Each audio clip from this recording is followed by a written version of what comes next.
All right, folks, we're back. We're listening to the band Still Here, so I'm just going to shut up and let them play.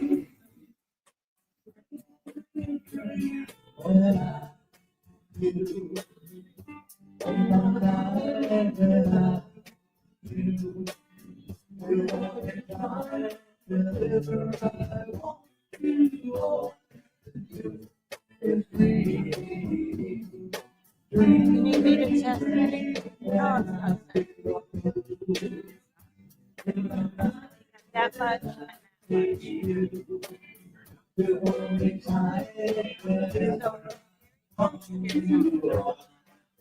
I just dragged the chair back. No, I'm gonna push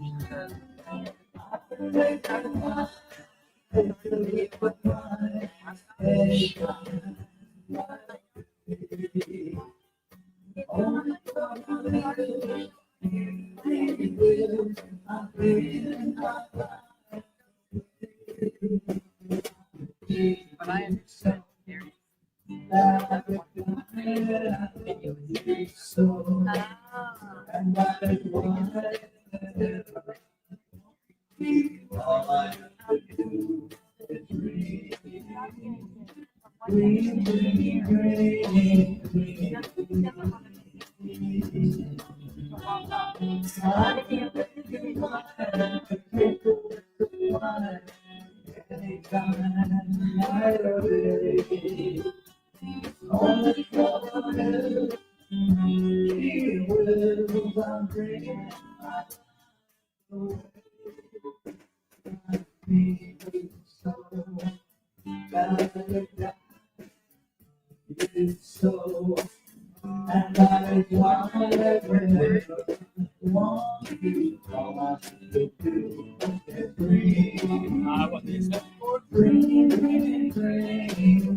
Oh, did you check Facebook to see that it's going on Facebook?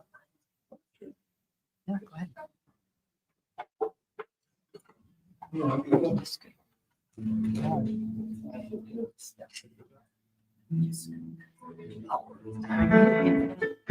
Keyboard now. Keyboard now. This is debasing music, so be prepared to be debased.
When do you want to do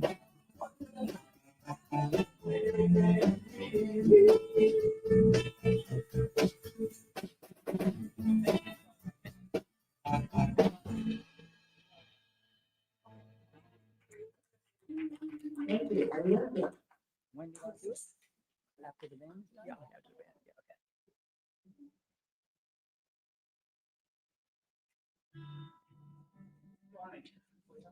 I'm sorry, Gary Fox is on for, I'll cut clock's on for half an hour, 45 minutes. Well,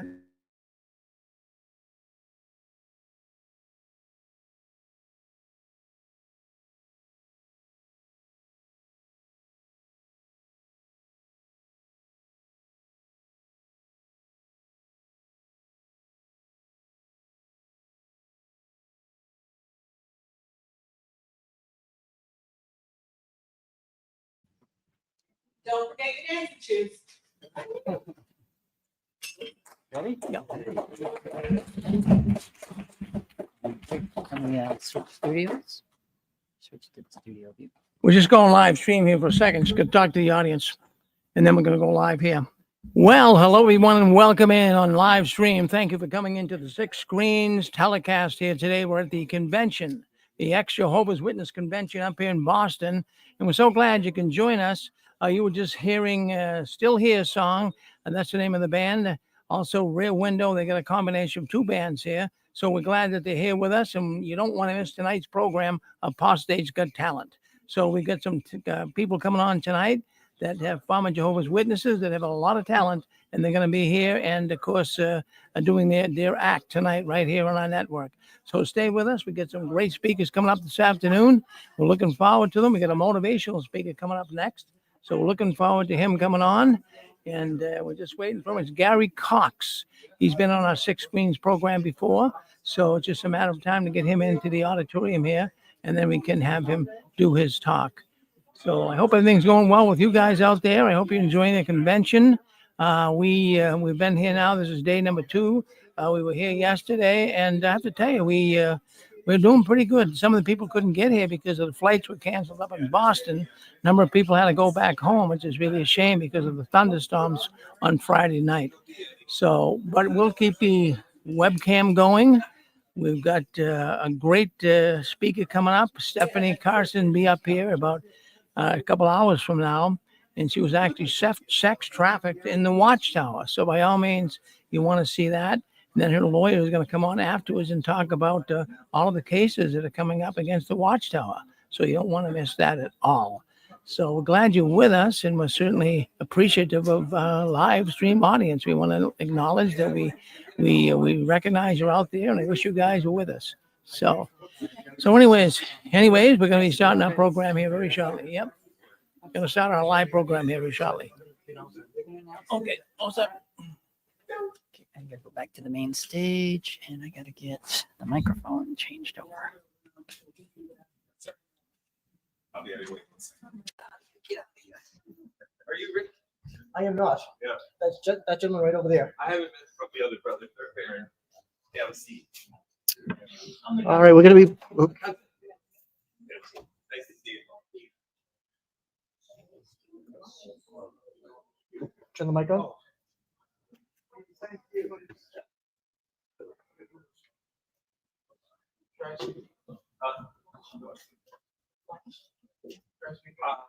Hello, hello, hello. Hello, hello, hello. Nope. Is it? Oh, here we go. Hello, Rumble. All right. We're going to be getting going again right now. It's 2:03. I'd like to try and keep on schedule as much as we can. We have a lot of speakers to go through, and we want to try to make sure that everyone gets to say what they need to say. So we want to try and keep on schedule as much as we can.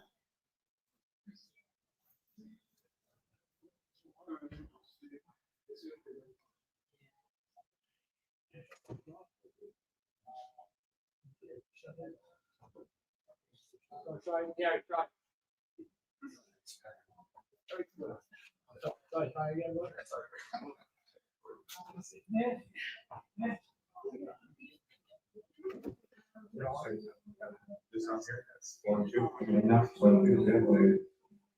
Let's do that. 1, 2. Okay. We all take our seats and we can get started with our afternoon session.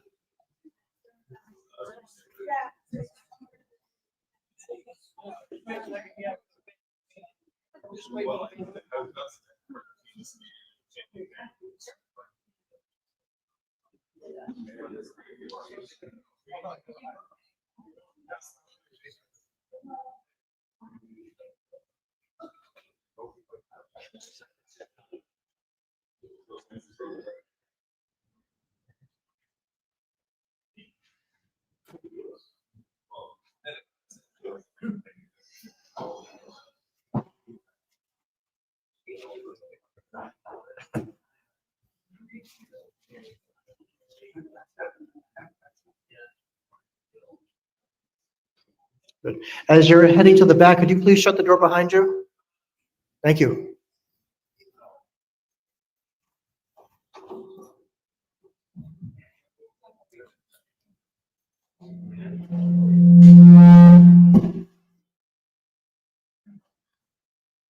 Okay.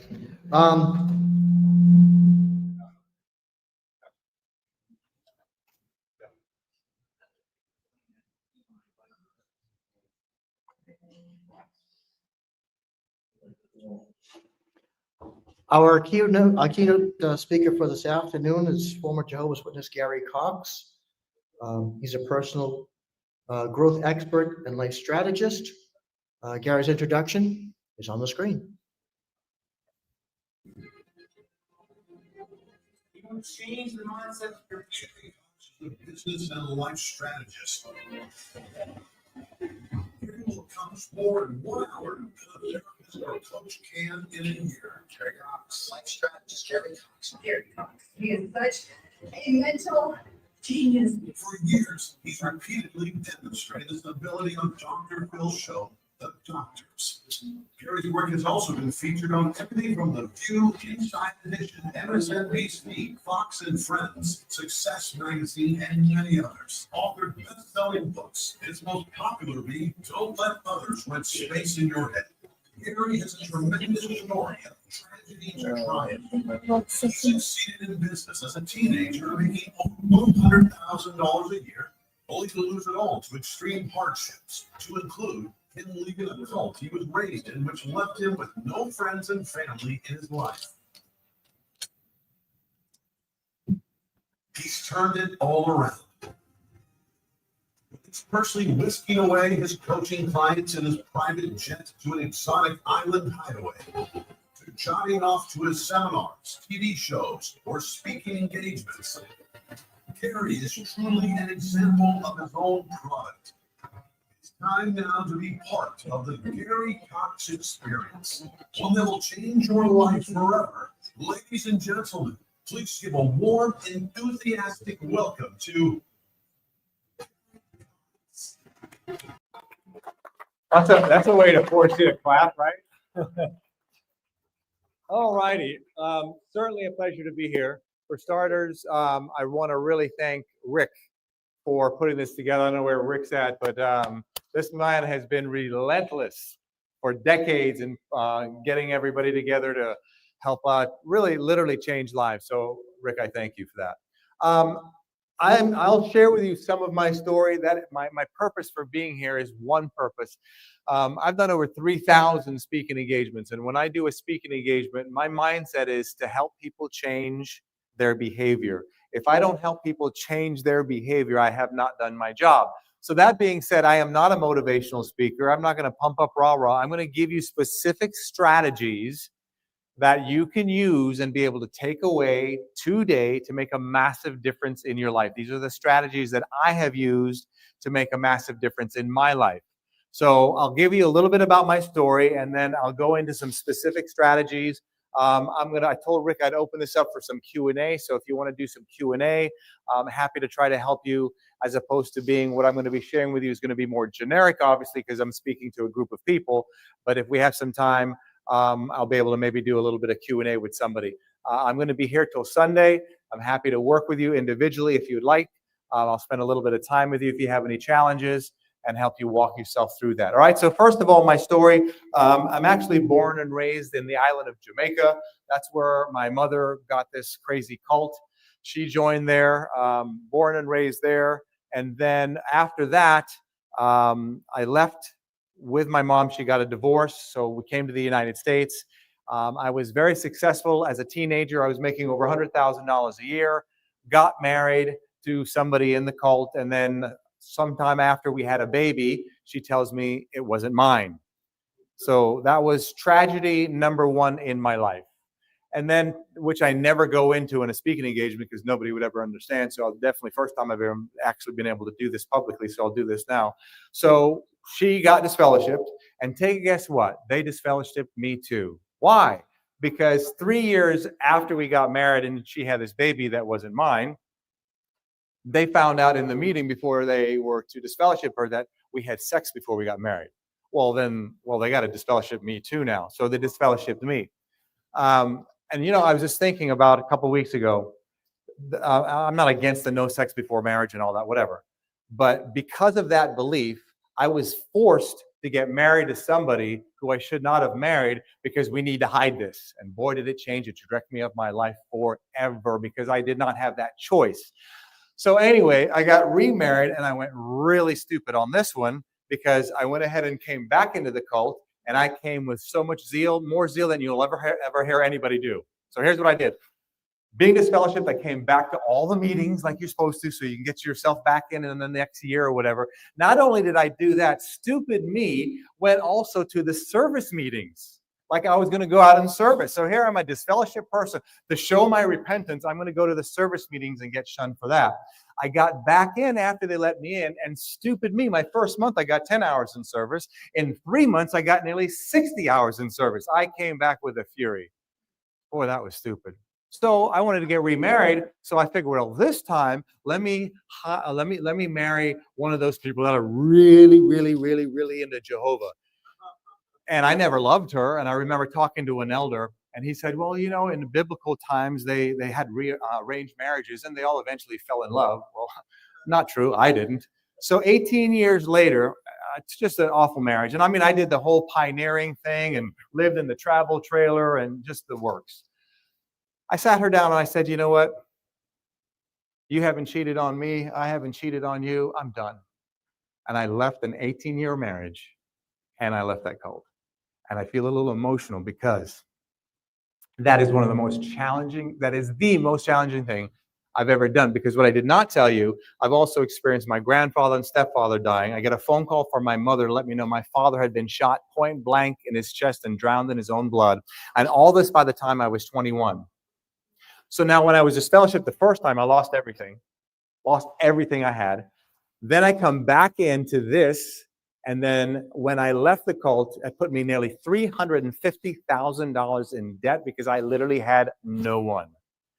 I slept on the floor in my office in an air mattress, and I had too much pride to declare bankruptcy. So I literally put everything in storage, and I traveled for 3 years and 3 months selling my programs to sales organizations till I got myself out of debt. And that's the pain. So I want to share with you what I have learned and what I do specifically, not pump up, rah, rah, you'll get over it, just move on, it'll be better. Well, it may be true, but I'm going to show you specifically what I do to this very day, because as all of you know, the ripple effects of leaving this organization will stay with you for a lifetime. I mean, it's part of your behavior, right? And I tell people, and they can't understand this, I tell people leaving this cult, my father being murdered and my wife telling me my baby's not mine is a cakewalk compared to leaving this cult. And one of the things that you have to be careful of is be really careful of who you go to about your problems, because they can't understand it. I was just speaking to Tara earlier. It's like me telling a woman, I know exactly what it's like. I understand what it's like for you to have birth and give a baby. That's not even possible. She would look at me and say, you have no idea what it's like to give birth. Are you crazy? So when you talk to people about you're lonely or you're missing this or this, they have no concept whatsoever what it's like to make a decision and lose all your friends and family. So when I made a decision, I wrote a letter, and I did not waste any time writing, this, you say this in the Bible and this is not true. I just put one sentence: I don't want to be recognized as one of Jehovah's Witnesses. Done, end of story. So what did I do? I burned my boats. Have you heard the expression before, burn the boats? All right, how that came up with, there's a gentleman by the name of Hernan Cortez. In 1591, he led 11 ships, and he was the leader from Cuba to conquer Mexico. And when they got to the shore, they realized that they may be outnumbered, and he did not want his troops to retaliate in a way that if they thought they were losing, they would go back to the ship and leave. So he commanded and told them to burn the boats. So now when their boats are burned and they feel that they're losing, there is not a nanosecond of a thought for them to say, well, let's go back to the boats. There are no boats. So I encourage, for those of you who are watching this in the stream, who may see this on YouTube, if you're in the cult, and I know it's hard to get out of it right away, depending on what things are in your situation. Everybody's situation is different. Spoke to somebody recently that their parents are older, they're still in it, so they feel obligated to take care of them. And so there's a lot of complications. But when you can burn your boats, burn the boats. Because when you do that, you cannot think, well, let me go back in a little bit. And people would say to me, well, Gary, why don't you go back in and then never go back to the Kingdom Hall again? Because I personally, no judgment if you do it differently, I personally do not care to live a lie. I am out all the way. I'm not going to pretend. If you want to pretend, again, no judgment. I understand that. But I know now where I stand. So let me share with you some strategies that I use, and the strategies that, if you saw some of the clips of me on Dr. Phil Show, Dr. Phil Show, the doctors, of me working with people, these are some of the strategies that I help people to get more success in their life. If you're taking notes, you can jot some of this down. I encourage you to do that if you are. The first thing we're going to do is write down the word experience. Experience. Everything that we went through, leaving the cult, and what we went and did and happened to us, all was an experience. Now, you are the sum total of everything that you've ever experienced from the day you were born to this very moment. So what that means is everything that you've experienced has programmed you as to who you are today. The religion, like us, the cult that we were born and raised in, the movies that you watched, the trauma that you experienced, the books that you read, the school and the education that you got, all those things are a sum total of who you are today. The problem is, if we're not careful, we will create experiences or have experiences in our life, and they will program us. You have to learn to have the opportunity and the ability to have something experienced in your life, especially the negative ones, and say, I'm not going to allow that to program me. For example, if I were to take a video of your entire life from the day that you were born to this very moment, and I give that video, let's say it's not edited whatsoever, and I give that video to an incredible Hollywood producer, and I say to that Hollywood producer, I want you to take the video of your life, and I want you to make a 3-minute video of that person's life. And that 3-minute video, I want you to have that 3 minutes of everything in that video that is so depressing that the average person that would watch it would feel that they want to commit suicide. How many of you think you have that 3-minute video in your life? I know I certainly do. On the other hand, we could take that exact same video, and I could go to that editor and say, take 3 minutes of this video, of this person's life, and make this 3-minute video so good that when somebody watches it, they feel so inspired, they feel that they could literally walk up a 12-story building because they're so inspired by that 3-minute video. How many of you feel that you have that 3-minute video? Here's the choice. Which video are you watching more? The negative 3-minute one or the positive one? And here is what you have to be careful of. If you're not careful, the negative will suppress the positive. Why? Because often it keeps you safe. You will suffer more in your imagination than in reality. Nothing will hurt you more than your thoughts. Nothing will heal you more than your thoughts. And nothing, and I repeat, nothing, as Shakespeare said, nothing is good or bad, but healing or thinking makes it so. So everything is about a thought. So here's what I want you to do. I want you to write this down. My future and my past is my present. I can take somebody who is on medication, and if they apply this information, they can be on medication for years, and in one session with me, no longer on medication. Now, I'm not saying I encourage that, but what I'm telling you is the human mind is very powerful, and let me show you right now and demonstrate to you with specific strategies on how to take major control over your emotions. So what does this mean? My future and my past is my present. Every emotion that you experience in your life, every emotion right now in your present, let me tell you how you have programmed yourself to get that emotion.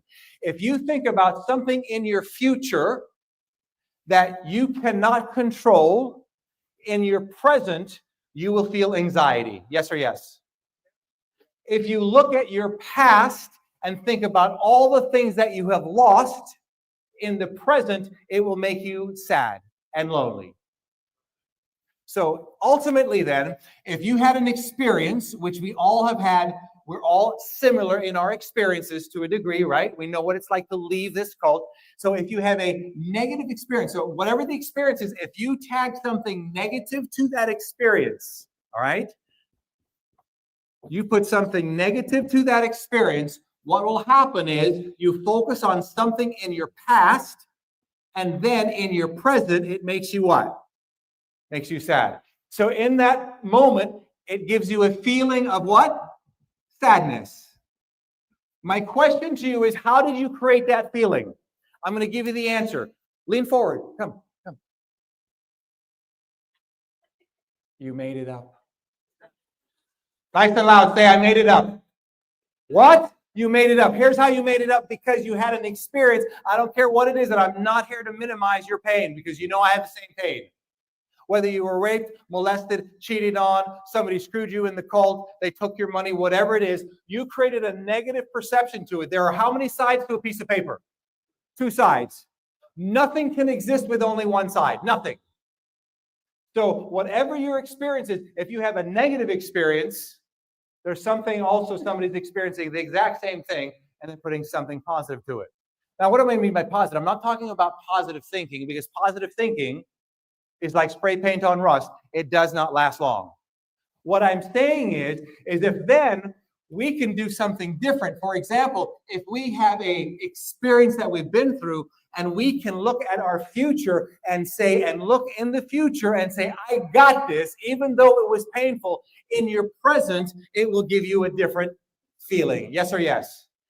On the other hand, if you can look at your past and not perceive that you've lost so much and dwell on that, it gives you a different feeling. It gives you a positive feeling. How did you get that feeling? I can't hear you. Who made it up? I made it up. So here's what I want you to think about, and this is not easy. When you feel excited and happy about something, I want you to consciously say to yourself, I'm making this up.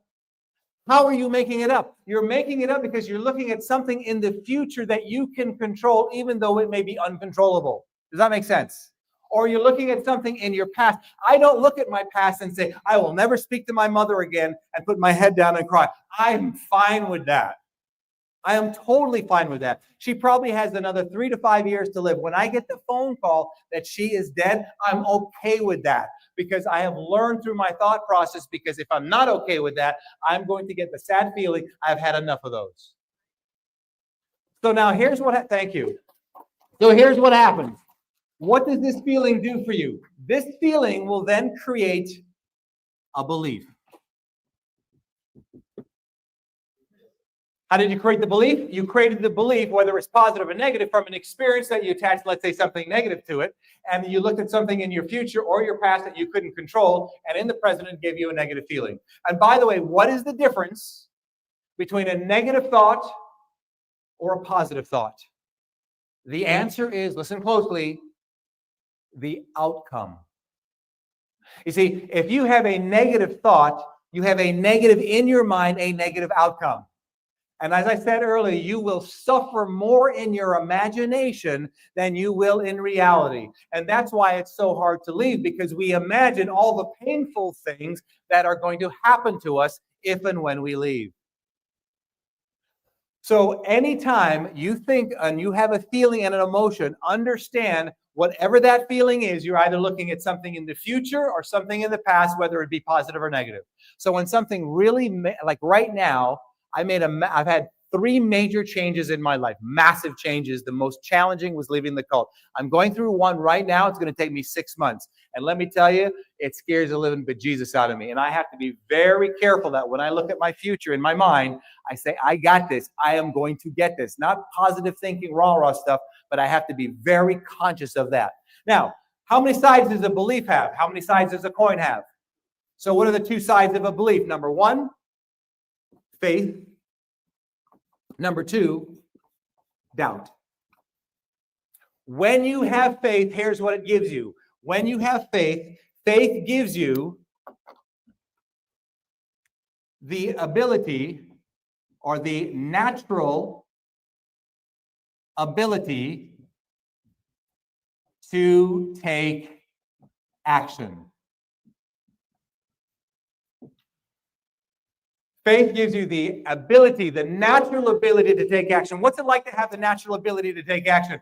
Here's what it's like to have the natural ability to take action. When you wake up in the morning, you don't need a Monster drink to get you going or an energy drink. You don't need coffee. You don't need to listen to something motivational. You just get up and go. How many of you like that feeling where you just get up and go and take natural action because you're excited? Let me give you an anxiety idea what that would be like. Let's say that I decide I wanted to pick you up at 4 a.m. Thursday morning. I'm going to take you to Sandals Resorts in the Bahamas, my sponsor, and you're going to work for 5 days. Normally you work 5 days, but I'm going to say to you, you're going to have to do 5 days worth of work in 3 days in order for you to be ready at 4 o'clock Thursday morning for me to pick you up privately in an aircraft. How many of you would be excited about that, ready to go? Do you think you would have to force yourself to wake up early to get 5 days worth of work done in 3 days, or you just get up and let's get things going? You would just have the natural ability because you have the faith in what I told you is true and you want to do it. Second thing, and by the way, how did we get the faith? We had an experience. We attached something positive to it that created a positive what? Can't hear you. Positive what? That created a what? That gave you. On the other hand, doubt is the same way. What does doubt give us? Action, anxiety, hopelessness. Any other words? What? Sadness, stress. But here's the problem. When you're getting these negative feelings, you're not thinking, wait a minute, this is from doubt. This is from a lack of a belief. This is from a negative belief that's creating a feeling because I had an experience that I'm attaching something negative to it that I can't control in the future or something I've lost in my past. This is what you're doing subconsciously. So let me slow that down so you get that. This is how I program myself. This is how I deprogram people. So the problem is when you get a negative feeling or an anxiety, the first thing you do is we want to blame it on the whatever. It's the cult or the this or the that or the boyfriend broke up with me, whatever it is. No, okay, that added to it. But what we actually did is it created doubt in us. How did we get the doubt? It got from a belief. I got a feeling from an experience that we interpreted something negative to, that we can't see something good in the future or something that we've lost in the past that in the present gives us a feeling of doubt. Positive works the same way. You have an experience, you know the rest, all right? So how did you get the faith? You created it from a belief that you got from a feeling that you had an experience that you attached something positive to it because you looked in the future and felt it's something you can control or something in the past that you were able to let go of.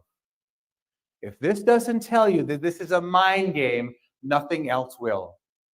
So what I'm telling you is what we're experiencing, all these emotional roller coasters, these are mind games.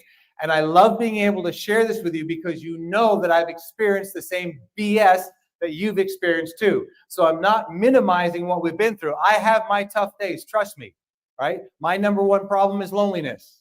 Here, I'll just be very upfront with you because I have nobody from my family, if you will, and it's been a massive adjustment for me. Now, How do you master this? This does not come to you usually right away, all the time, every day. It's like wax on, wax off.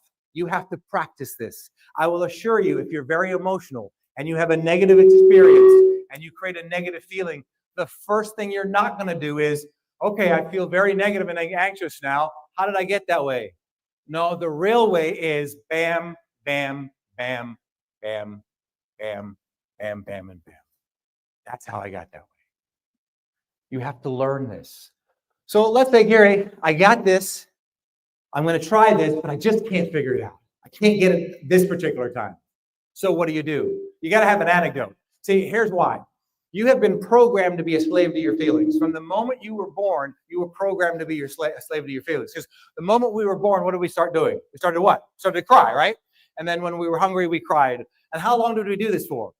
Day after day, week after week, month after month, year after year, you're a total slave to your feelings. So what you have to learn to do is you have to learn to lead your feelings and not be a slave to them.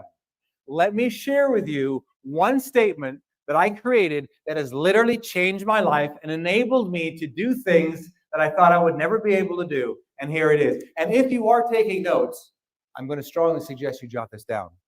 If you're not taking notes, I'm going to strongly suggest you jot this down. If you don't want to take notes, it's easy to remember, but here it is. When my feelings are not, and I'll repeat it over and over, are not in harmony, when my feelings are not in harmony with my goals, ignore my feelings. You want to change your behavior? Master that. When my feelings are not in harmony with my goals, ignore my feelings. So if we know that we're programmed to be a slave to our feelings, the reason we have a hard time changing is because every time you try to do anything opposite of how you feel, you're going to feel as if you're lying. And hopefully we've been rightfully programmed as a young child not to what? Lie. So understand that every time that you try to do something opposite of how you feel from how you were programmed in the cult or anything else, you're going to feel as if you're lying, and you will take the course of least resistance, which is to not ignore it, but to reward it. Remember this, when you have an emotion, positive or negative, you have two choices, to ignore it or reward it. So one of the first things I did when I left the cult was immediately go to another church, immediately. Why? Because I wanted to deprogram the crap out of me that every church is from Christendom and no good. Now, I knew in my mind when I went to the church, I would not agree with everything they said. I also knew when I was in a JW cult, I did not agree with everything they said either. So why can't I go there? So I did that purposely to break that stigma of going to church or other churches are bad. And I ignored the feeling. And they do this singing and the crazy. And I'm going, what the heck is going on? Everybody's dancing and doing this. And go, what the heck?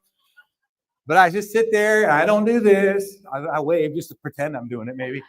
And that's about it. I'm okay with that. And you know what?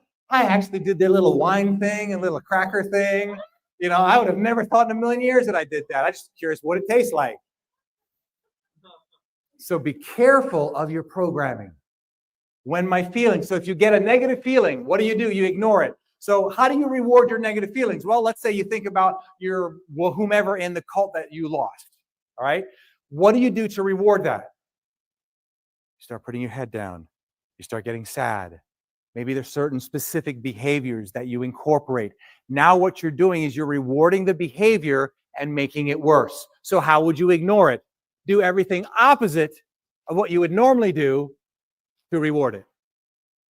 Now, when you do that, you're going to feel uncomfortable. Why? Because anytime you do anything opposite of how you feel, you're going to feel as if you're lying. And I'm going to tell you, learn to lie. Not in a deceitful way, but in a healthy way. Because if you don't learn to lie and do anything opposite of how you feel, you will stay the same for the rest of your life. Somebody back there agrees. Yes, ma'am. Yeah, I know. That's going to be You have new batteries? All right, you want to play with my butt or you want me to take this off? Oh, did he just say that? I sure, the freedom that we have of saying things that we can say and do, huh? Oh, you're good, man. Okay, next thing I want you to write down while they're doing this. This one is how you're programming yourself all day long without knowing it. This is one you want to jot down. My brain will validate all of my beliefs, whether they are right or wrong. Be very careful of this one. My brain will validate, thank you, Doug. My brain will validate all of my beliefs, whether they are right or wrong. So if you have not been able to let go with the crap that you've been programmed with, the moment you have a hard day or a sad day, if you're not careful, you'll blame it on the cult and your belief will validate, see, I was right. For example, when you say something like, and I'm going to have you end the sentence with me. If it ain't one thing, it's when it rains, it. The moment you say that, you're validating that to be true. Here's an example. Let's say something happens. You have a pissed off day for whatever reason, and then you're all mad and upset, and then you stub your toe. And then you say, if it ain't one thing, it's another. Your brain has got yourself set up now that the moment something negative happens, the moment you say that, you're going to make it worse than it is, and you're going to validate it. See, everything's falling apart today. I never say, if it ain't one thing, it's another. When it rains, it pours. Because the moment you say that, your brain is ready to validate the next little thing that's negative that happened to you a week ago. Let's say a week ago it happened, and a couple hours before it happened, you won $1 million. Would you be complaining about the little stump on your toe? No. Your brain will validate all of your beliefs, whether they are right or wrong, and you're doing it all day long.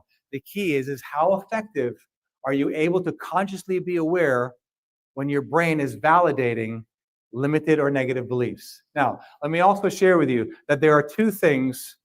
There are two things and two things only that cause you to have the desired motivation to succeed at anything. Getting over the cult, losing weight, quit smoking, stop drugs. I don't care what it is. There are two things and two things only. And this is taking forever. This is not working. Oh, well. One, write this down, is belief. Belief. The reason we got so screwed up when we left was because of one word, belief. Belief is a powerful thing. It's so powerful that the kamikaze Japanese will take an airplane to go from Japan to Pearl Harbor knowing they don't have enough fuel to get back, and it's a one-way mission for suicide. That's what belief does. Belief caused you and I to knock on people's doors over and over and over and over and over and over. Belief caused us to give up these things and so we could do more of the ministry or whatever it is. Belief caused you to do that. If you could take your belief to the other spectrum, imagine what we're capable of accomplishing. I'll give you a it's a true story. I can show people how to walk on fiery coals. And I remember I had some people that I was studying with, and I wanted to teach them how to walk on coals. Well, that got to the elders really quick. So they put me in the back room. Every time I was on TV, I'd get a phone call from the elders because people would say, Gary's on TV making a name for himself. So they would put me in the back room. I tell you what, that back room, I'd put a bomb in that thing. I'm so sick of that back room. So 3 elders. So Gary, we hear that you're talking and showing people how to walk on fiery coals. We believe that's demonic. All right, keep talking. Well, we feel that's the demonic. You've got demons. So say one thing God blessed me with, thank God, was common sense. I got common sense. So, that's because I have common sense, right? So I said to them, I said, when I teach somebody to walk on fiery coals, their frame of mind and state of mind has to be so focused that if somebody, back then we had flashes a lot on cameras, that if somebody, while you're walking on the coals, if somebody had a flash camera and that flash went off, it would distract you, take you out of state, you would immediately get burned. Does that make sense? A little bit maybe? I don't know. So I said to the elders, so what you're saying to me is I have them demonized, they walk on the coals, and if anybody were to have a flash camera, the demons would automatically leave them and they get burned? That just doesn't make sense. So I just had to agree not to do that anymore. So I conformed, or whatever. And then I remember one day, and I don't want to go into stories, I'd rather give you more strategies. One day I was with the circuit overseer, and don't ask me a question if you don't want real answers. So he goes, so what do you think about what's going on in the congregation? How's it going? I said, well, everybody, like the elders, they all cut their hair a week before you get here. Like that's something hidden. And then I would tell them, the meetings start, late. But of course, when you're here, they're on time. So 3 hours later, after going out in service with them, I get a phone call. And one thing I've learned, I don't care, from here on out, I get a phone call from an elder says, we'd like to talk to you tonight after the meeting. We who? The circuit overseer and a body of elders. If you're in the court of law and you ask me to talk to me, I have one question. What is it about? I will never meet with anybody unless I know what it's about. So I said, what is it about? He told me. So after the meeting, I met with 3 elders, 1 circuit overseer. Circuit overseer says, well, the reason that we're here is that you have made an accusation about the elders, and he stated what I said. I said, okay. 3 elders, every one of them denied it. 1 elder, I could see he started getting choked up. He knew he was lying. He recanted his story. Then the next one recanted his story. Then the next one recanted his story. And then when I walked out of the room, that circuit overseer says, you're going to have a tough time in this organization. Yeah, right, because I tell things like it is. I knew then, and let me tell you what the catalyst was. Again, common sense. Common sense for me was, wait a minute. By the way, we obviously can't celebrate birthdays. Do you really know why Jehovah's Witnesses don't celebrate birthdays and holidays? Other than you have been told it's worldly. Here's the real reason. I was so blessed to meet Ray Franz after I left. I made a point to seek him out, and we became friends. And when I met him, I could be very emotional about this. I knew then for sure that the Jehovah's Witnesses were lying. That man, and Barb, I'm sure you knew him, right? Yeah, and I don't know anything behind. What a humble man. Right now, I know there's some things that he's maybe not happy, that some of you may not be happy with, but what I'm saying is he was a very humble, loving man. And I learned several words or a statement that I actually use in my seminars. He says, Gary, I have no hate or malice for them. And it was very obvious when you listened to him that he had none. So let me tell you, if you have hate or malice for the cult, you're drinking your own poison. Learn to let that go. All right. Because if that is a part of your problem, work on fixing it. You cannot heal with that. All right. Now, I drove past the assembly hall when I came here to the airport before I flew here. I did shoot him a bird. I do it every time. But I still don't have hate or malice. I really don't. Okay. I mean, smart people believe stupid things, and all of us believe the stupid things. So let that be a question to you. Question your beliefs now. Learn to question your beliefs. And when I met him, it was so evident. So I went to, what's the place in San Diego? Beth Sarim. I went there. I saw the place. I saw the lies. And the big lie was, for me, was, okay, wait a minute. We can't, so what I was getting back to, so Ray Branch told me it was Rutherford who made the law that says, okay, anything that's worldly, we're not going to do. And that happened to fall into the birthday category. So I'm thinking now, all these people are going to celebrate birthdays and all these holidays because Rutherford decided to say, here it is, here's the rule. So I thought, okay, we can't celebrate birthdays. Why? Oh, 2 people in the Bible died. Oh, that must be a reason. Okay, the other one is idolatry. So I said to my wife, who was in the cult, and she's hook, line, and sinker still, I said to her, I'm curious. If having a birthday party is idolatry, they get the cake and the gifts, how about when we have a graduation party, don't they get a cake and gifts? And that's not idol worship? See, this is UCS. Use common sense. So when I'm looking at that, that's common sense to me. If I'm a Jehovah's Witness, I shouldn't be celebrating graduations because there's a cake and everybody's getting attention to this one person by giving them gifts. That's in their mind idol worship. So why don't you can that one? You can't do birthdays, but you can have the baby shower before the baby comes. So if the baby shows up, you can't have it's. Oh man! Then the Revelation book came out, and 6 or 9 months later, they came out with a revision that was nearly the size of the friggin' book. That was it right there. That's when it got me. I said, so what am I supposed to believe 6 months from now? And then I got the guts after going through a major problem in my life. I remember it was major. It was an accident, all right? And my wife massaged me. And I looked at her and said, we've been married 18 years, and in 18 years, you're giving me my first massage? I have to go through an accident, nearly died to get a massage from you? That was the second catalyst that says, I'm out of here. And that's when I had the conversation, and I put in my letter, and I was done. So I hope that you use some of these strategies just to make change. Understand that everything that you're talking about is a story. You make up your own story. Be careful how much of that story you attach to your past. And I have to be very careful too, because anything that in my mind, if I'm not careful, that I perceive as negative, I flood and stack all the negative crap that I've been through. Leaving the cult, my wife telling me my baby's not mine, cheating on me with one of my employees that happened to be 15 years of age. Crazy stuff. So I understand, and if you don't have anything to break those patterns and do things consciously, you're going to have a hard time moving on. Norman, how are we doing for time? 10 minutes to go. Does anybody, let me start off with some questions. Does anybody have any questions that they would like maybe to have me help them with or give them something to think about or whatnot? Any questions? Yes, dear.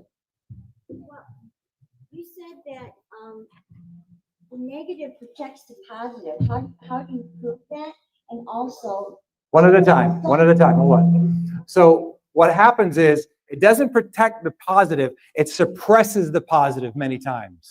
It suppresses it because what we do with the statement that we had up here, we do this by living still in the past and not having a bright outlook in the future.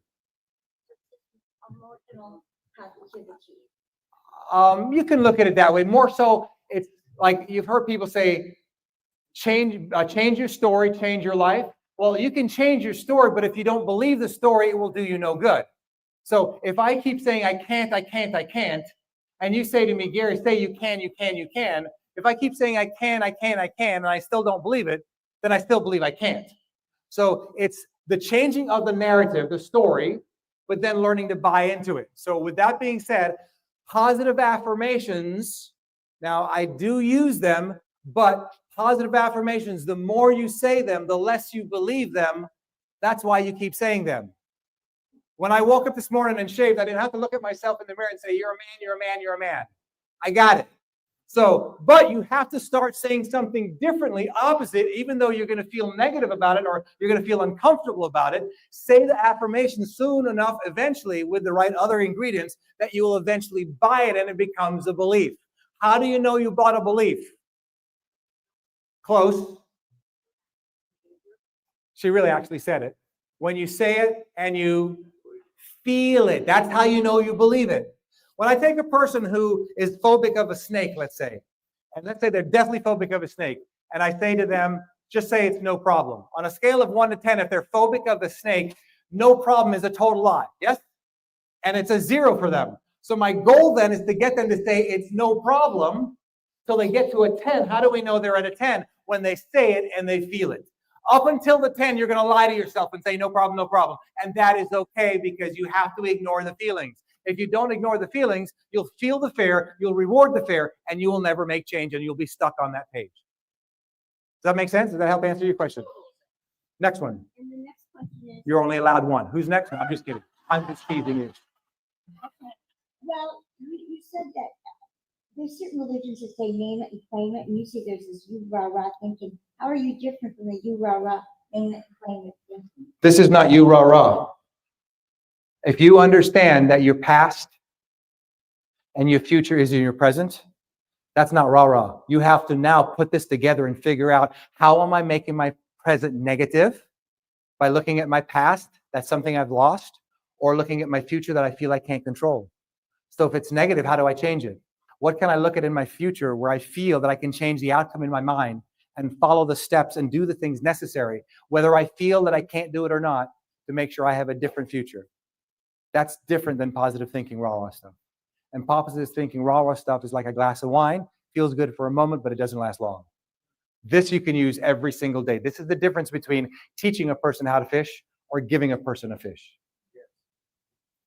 Does that help? Yes, sir.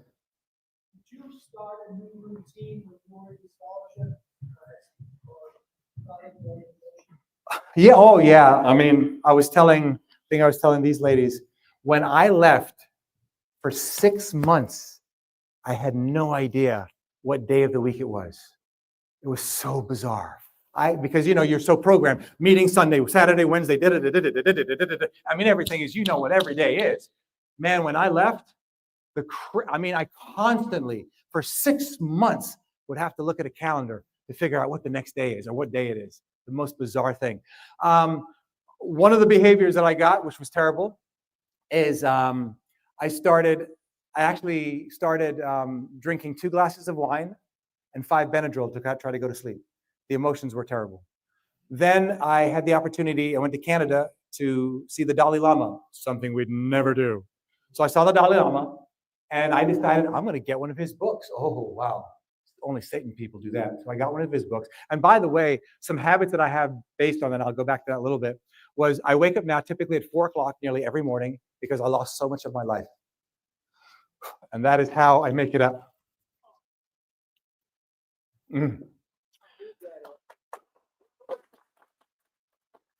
So I wake up very early because I want to make up lost time. So I read a thought in one of his books. He said, learn to make your thoughts disappear or something like that. And I looked it up, make your thoughts disappear. And my grandfather used to be a very famous hypnotist, obviously not in the cult. So we could have very limited association with him. He actually hypnotized Ted Bundy, the serial murderer. But I was always intrigued with hypnosis, but never could touch it. And in that book, I read about making your thoughts disappear. So I studied it. I Googled it. I could find nothing on it. And I literally wrote a book. I have very few of them if you want one. I have a book. I have several books. One book I have is How to Make Your Thoughts Disappear. See, the reason you can't go to sleep at night is your what? Your mind. Positive or negative. You're excited about Gary picking you up at 4 o'clock Thursday morning, so you want to get things done so you don't sleep. Or you're really depressed and you're sad and you're hurt. You've got anxiety. But if you could learn to make your thoughts disappear, you'd go to sleep like a snoring baby. So I am very, very, very hypersensitive about my health. I have no medication. I take no drugs, nothing to wake me up. I go to sleep like a snoring baby and I wake up like a horse out of the gates. My diet everything has changed. And what was very interesting about leaving the cult, which was so healing for me, because my first wife, who had the baby that wasn't mine, they eventually got her back in the cult. But what was interesting is when she was out again, and I was out, I was able to confront her. Whereas before I couldn't, because she was out and then I got back in. You can't talk. Do you know how healing it is to have a woman that has a baby by somebody else that worked for you, that you can say to her, you know what? I'm happy to talk to you talk to you about all this. I cried after I left that cult so much because I was so lonely. I mean, I cried and I've never cried. In fact, it was so bad, I'll never forget this day. There was a friend of mine who was raised in the cult but never got baptized. And he exposed a lot of the molesters, elders. And I went to his house and I have never in my life cried so much. I literally had a nervous breakdown. And they just looked at me like, Gary, what can we do? I said, all I need to know is you understand, just let me cry. And from that day on, I can say I made the massive amount of healing ever. And that's when I was able to let it go. So when I was forced to be lonely, I made it a goal is how can I be content or at least deal with my loneliness? So I don't need to drink. I don't need to have alcohol. I don't cry myself to bed every night. I just deal with my story. It is what it is. I go out and do things to make sure that I don't suppress or succumb to a lot of that. So you have to force yourself. Real quickly, back to value and belief and back to my book. If you learn to make your thoughts disappear, what happens is, have you ever had somebody daydreaming or you caught yourself daydreaming? You're conscious, but you're really not thinking of anything. You're like, and here's the word that we could never use. You put yourself in a trance. When you learn to do that at night, you can eliminate all negative or positive thoughts that keep you up. You can fall right asleep. When you learn to wax on, wax off, it is a game changer. Do not cheat yourself in understanding the power of your human mind. Real quickly, 2 things and 2 things only that cause you to have the desired motivation to succeed at anything. 1 is belief. Belief is not everything. The other thing you must have is value. What is value? Value is the level of importance you placed on something. So this is why that you can know what you need to do. How many times do you know what you need to do, but you don't take action? It's because you have a high value and no belief, or you have high belief and no value. You cannot have one without the other to take massive action and have the natural ability to take action. So value is a level of importance. It is so important to me not to let the JWs win that I'm going to do everything I can to succeed. So I have a belief in that and I have a value in that. If you want to lose weight and you're not, and you believe you can, the reason you're not doing it, you don't have a high enough value, period. You're the weight you are because of your value and belief. You have the income status you have because of your value and belief. You have the relationships that you choose because of your value and belief. So if you want some of those things to change, you have to identify the new beliefs, the new values that you have to change to make results. And to answer her question, why am I not pump up rah-rah stuff, is because when you leave here after listening to me, I don't want you, and you probably are not going to go, whoa, that was exciting. You're going to go, holy crap, I need to start thinking here. I want you to contemplate, because when you learn to master this, you'll begin to slowly continue to change your behavior. And that in turn will change your life. Is that my 10 minutes is up? 10 minutes is up. Real quickly, one quick thing. Sorry about that. Let me just show this. Now, I don't say this arrogantly. If somebody comes to me and wants me to work with them, and I do very little one-on-one, I get a minimum of $7,000 for a session and follow-ups, minimum. That QR code will send you to a page of mine. They have to pay for an assessment. And that 10-minute assessment lets me know if I want to work with them or not. If you want me to work with you, you pay for the assessment. It's $129, zero fee after that. So for the $129, I'll put you on a Zoom call and I'll spend an hour or 2 with you and help you get on the road to changing a lot of this if you need to. All right? So I do that only for XJWs. So if that's something you'd like to do it. $129 covers some of my administrative costs. Big whoop. I'll be here for 2 days till tomorrow. Happy to spend any time with you. If you have any questions now, real quickly, before I wrap up, no, I don't take any more time. As some of you saw in the video, I'm a pilot. So if you were to ask me, Gary, how do you fly an airplane? There's a short answer and a long answer. The shorter answer is you push the stick forward, the houses get bigger. You pull the stick back, the houses get smaller. So what I'm saying is if you ask me a question that's really, really deep doo-doo, I may not have enough time. So I don't want to give you, well, hang in there, just do it. I'm going to have to tell you, we're going to have to figure out somehow to get more time together or something. Or if a couple of you come to me and we work together in a little session together, I'm happy to do that. So if I can't go deep with you, I'm not going to give you pump up rah-rah BS stuff, okay? Because sometimes you have to go a little bit deeper, but hopefully this gives you a start. Do you feel it's giving you a start to learn how to play games with your mind more? Yeah, okay. All right, there you go. Thank you, everybody.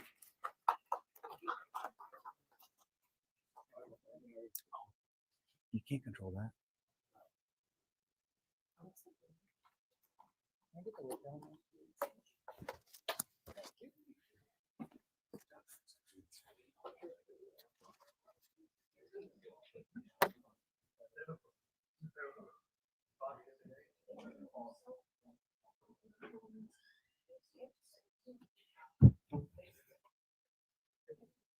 Gary, I've got one word. Wow. I'll even say it backwards. Wow. Oh man, I wish we weren't restricted by time. You're fantastic, fantastic. Our next speaker is Gary Alt. He will share a true story of becoming one of Jehovah's Witnesses at the age of 15 and joined the Watchtower headquarters family in Brooklyn, New York in the early 1980s. Bethel Days primarily focuses on his interactions and impressions of 27 members of the governing body, the board of older men who govern the Jehovah's Witnesses. Some of his associations with these men are quite close, involving work and socializing, while others were less direct and tangential. Visit Gary at table number 6. His books are available for purchase. And I'll introduce Gary Elch.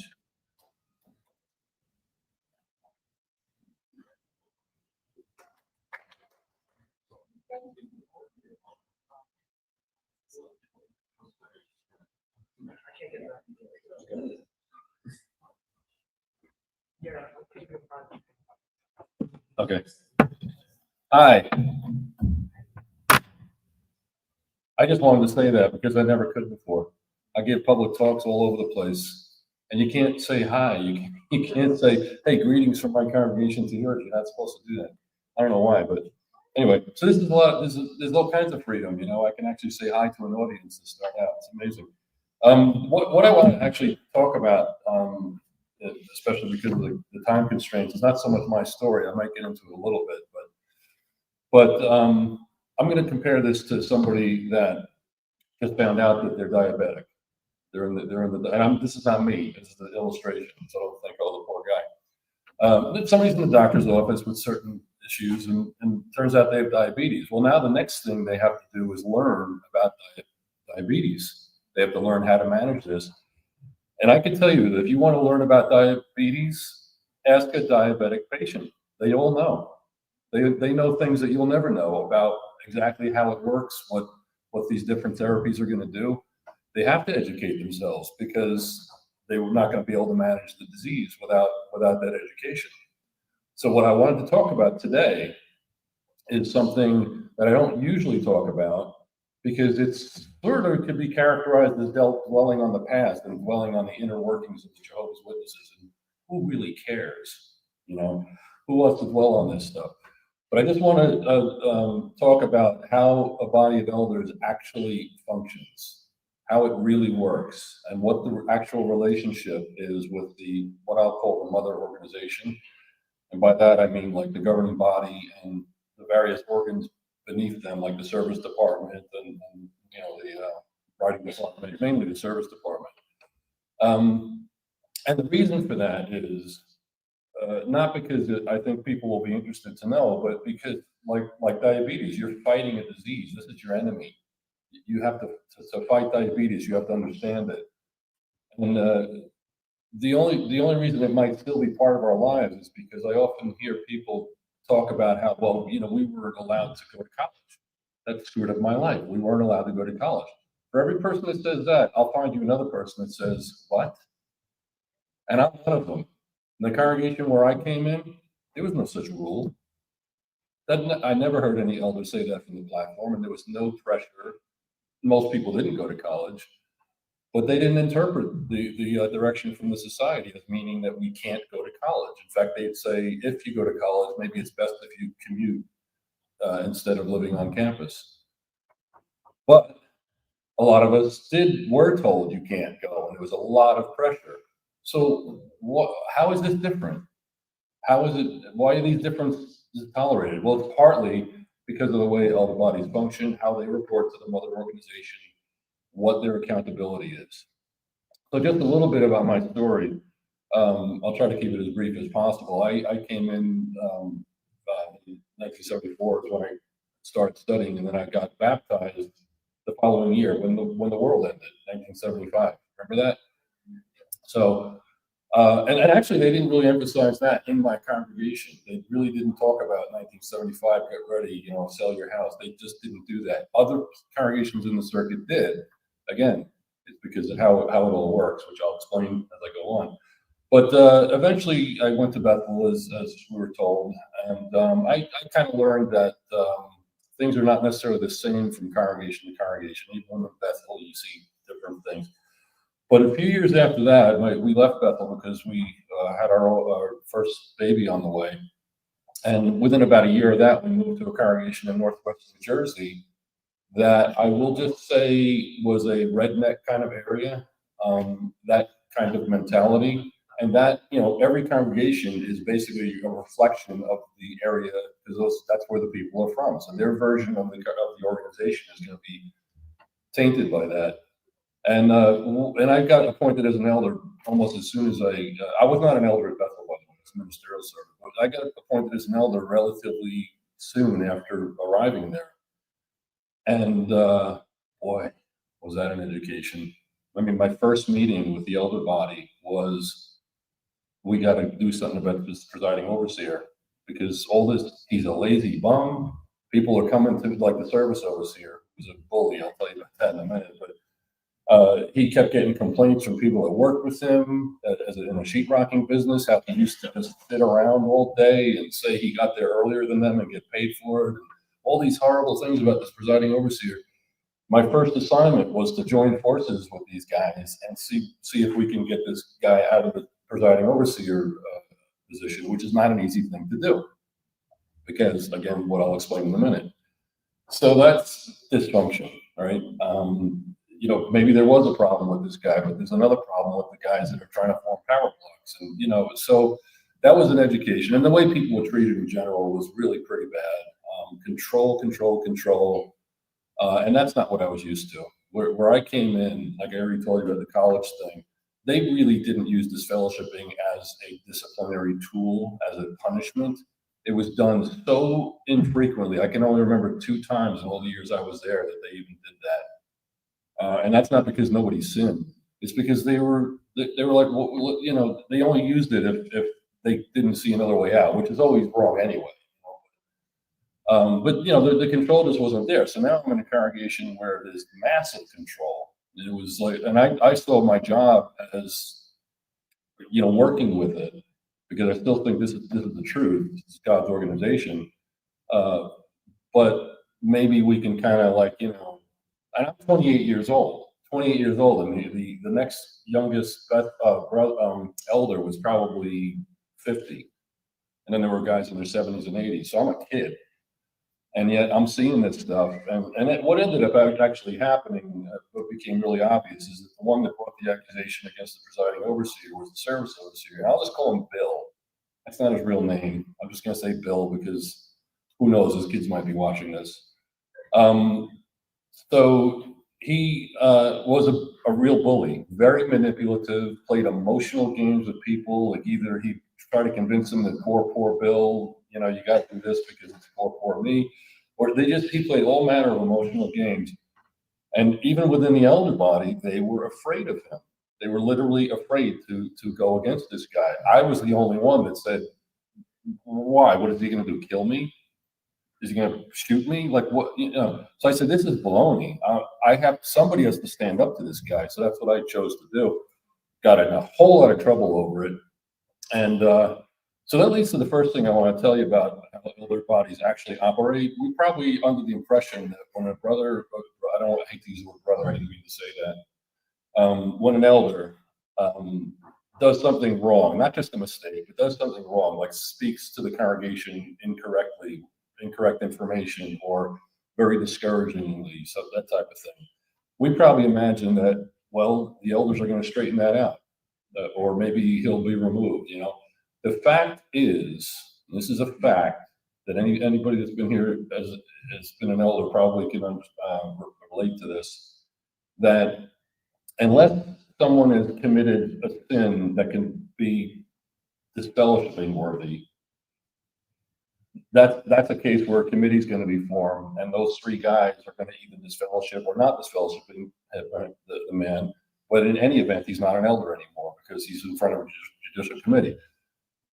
Anything less than that, anything that's not disfellowshipping worthy, the only way they can take action to change him from PO to just record the guy or to get him off the elder body altogether, it must be unanimous. So if you have 9 elders, it has to be unanimous. Absolutely true. And the circuit overseer has to agree to it. Before that, you can do nothing. I'll give you a couple of examples of what I'm talking about.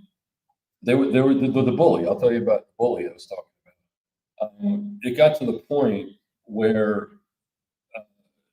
there was maybe 9 of us or something. I don't know. But we started catching him in lies in order to get things to work out the way he wanted them to. We'd sit there for hours in an elders meeting and decide on this, and that, and then he would change it to what he wanted to do anyway. He'd lie about it. One of us saw it, me, another person finally saw it. Until you got all those 8 guys to see that the one guy is lying, it's just hearsay. It has to be unanimous. And what eventually happened was one fellow who was like in his 80s finally died, and he was the holdout that didn't see the line. So finally he was removed. Well, in the meantime, they're saying, well, in Jehovah's due time, he takes care of things in his own due time. So they're shifting their incompetence to God. You know, you could have taken care of this years ago, but you didn't. So, and I'll just tell you another example is, there was one time when one of our elders, who was a fairly beautiful man, very simple, you know, prone to mistakes like everybody, but a beautiful man, you know, everybody loved him. And but he got in trouble with the district overseer. Remember those guys? They don't have them anymore. But he got in trouble with the district overseer because he heard, the DO heard that he gave away a confidence, and not just any confidence. Because if this was confidence had to do with, you know, a kid or a sister in the congregation or something like that, it would have been like, well, he goofed, that's okay. But this was, he gave away to another congregation body of elders that was considering appointing someone as an elder. They told him things about him that you got to know about. Well, now you're monkeying around with the arrangement, with the hierarchy. So he got in trouble. So what the DO basically told us, he made it very clear that he wanted this guy out, period. He's already made his decision, but he doesn't actually have the authority to do that. It has to be the entire body of elders. And in this case, we had two bodies of elders, about 20 guys or something, meet and ask this guy questions. And it was really clear that we were just going to rubber stamp what the DO had already decided, but he doesn't have the authority to do that. It has to be unanimous. So keep that in mind. When you think about, you know, guys that get up there and you know, make threats about what we're going to do with anybody that decides to go to college. And he's probably misspeaking. Well, nowadays not, because it's pretty clear that they really don't just discourage it. It's pretty much verboten at this point.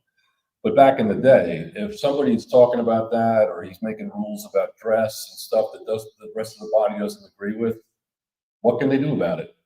They can take him in the back and say, hey, you know what, that talk he gave was really good, but let's kind of temper this a little bit. You know, we got a young ministerial servant that's just in the second year of community college, you know, but there's actually nothing they can do about it until they get that majority. So that raises another question about what about accountability? I mean, don't all these people answer to the service department? And don't they all answer to the circuit overseer? Yes, but there's this thing that I refer to as the white smoke factor. You know, the white smoke that when a new pope is appointed, do they call it appointed? Whatever it is, a new pope is selected, or I don't know, whatever. The white smoke is supposed to communicate to everybody that yes, a new pope has been selected. Well, the JW version of that is that they're trying to fool everybody into thinking that God made the white smoke, and therefore God made the selection of pope. What a ruse that is. That's actually not what it's about. It's about communication. If the smoke is green, it means one thing. If it's black, it means something else. If it's white, it means we're done. But the witnesses criticize that. Meanwhile, the white smoke that the witnesses are always spewing is this concept that every elder is appointed by Holy Spirit. How do you argue with that? Did you see the Holy Spirit appointed, or did you see the Holy Spirit saying, no, he's not? No. So it's just this magical thing that everybody's appointed by Holy Spirit. So how do you explain somebody that not so much was a good guy in the beginning, but just strayed and maybe he committed adultery? You know, they'll explain that by saying, well, just because a man was appointed by Holy Spirit doesn't mean that he continues to allow it to influence his life. And when that ceases, then he no longer qualifies. Okay, that's cool, great. Okay, I understand it. What about this guy I just heard about that was in an adulterous relationship when he was appointed? Or the guy that was embezzling funds from his company when he was appointed? Have you ever heard any stories like that? I see a lot of heads nodding. I've heard a bunch of them. These guys were bad people, or the stories that we've heard from East Germany and Russia about, well, Russia basically, about KGB agents infiltrating the organization and getting appointed as elders, ministerial servants, and elders, circuit overseers, and district overseers. How do you explain that?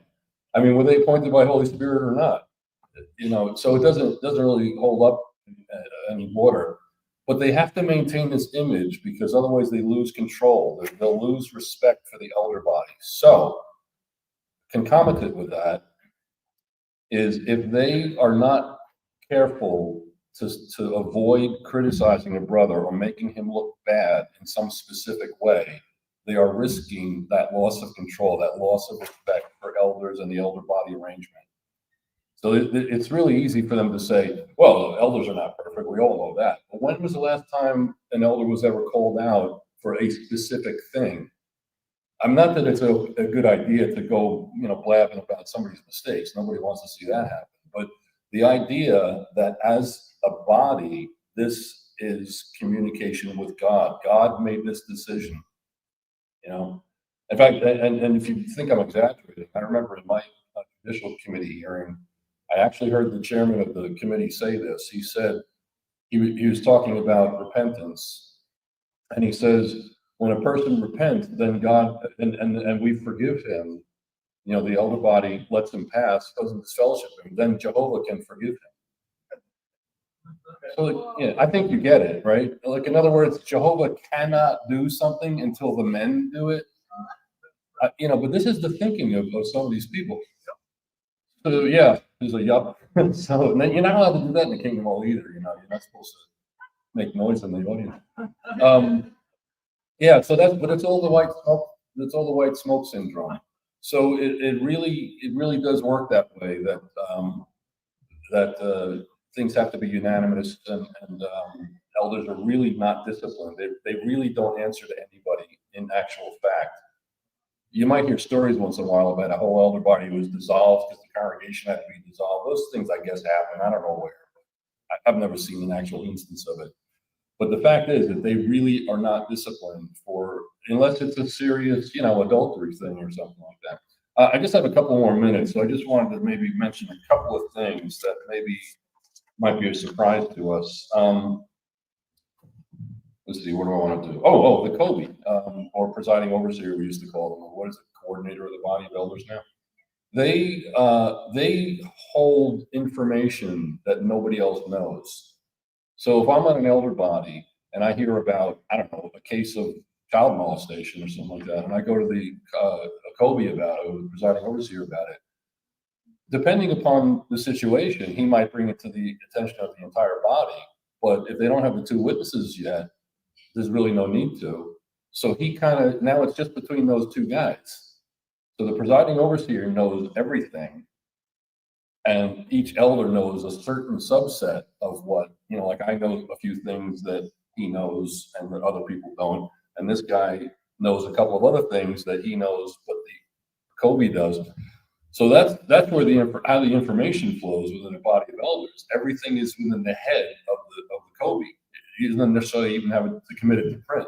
Sometimes they do that and they put it in the file, but it's just an interesting thing that I don't think too many people know, because it makes you wonder, like how these cases that are so badly handled, where it was like, well, we told them this, and that, and now they're saying there's no two witnesses. Like, what the heck, It's because of the way information flows within an elder body. The COBE is the guardian of that information, and he does not necessarily share it all with everyone.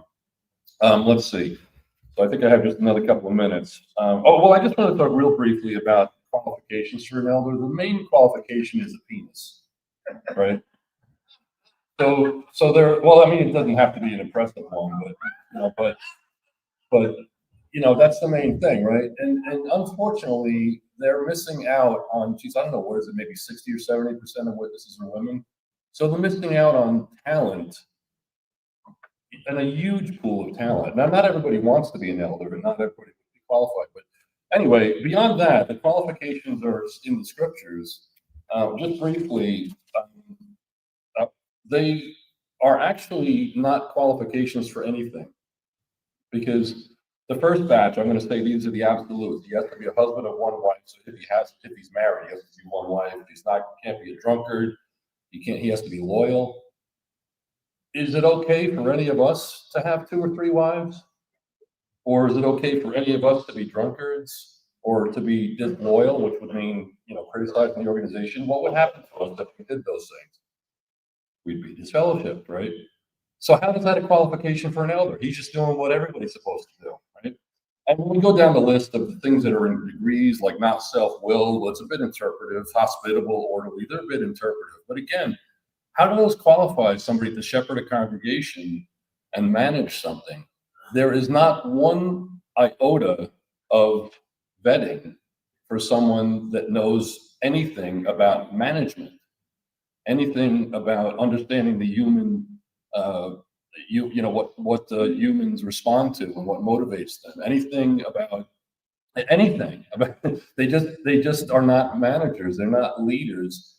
Actually, elders are the foremost followers in the organization because they follow the service department and the governing body implicitly. They don't actually make a whole lot of their own decisions. So they're the ultimate followers, and that's how they lead, is by just being followers. So they're not really leaders. So therefore, there's no leadership skills necessary. There are no management skills necessary, and that's why you get elders that. And I've known a lot of elders that are very good men. They're doing the best they can. But I just thought it would be helpful to just like. Oh yeah, sure. Okay, we got a couple of extra minutes until we find Barbara, which I hope we do. Let's see. Well, I don't know. I guess maybe I'll tell you a little bit about my. Oh, another one. I just wanted to throw this in if I had time. I just thought this was really funny.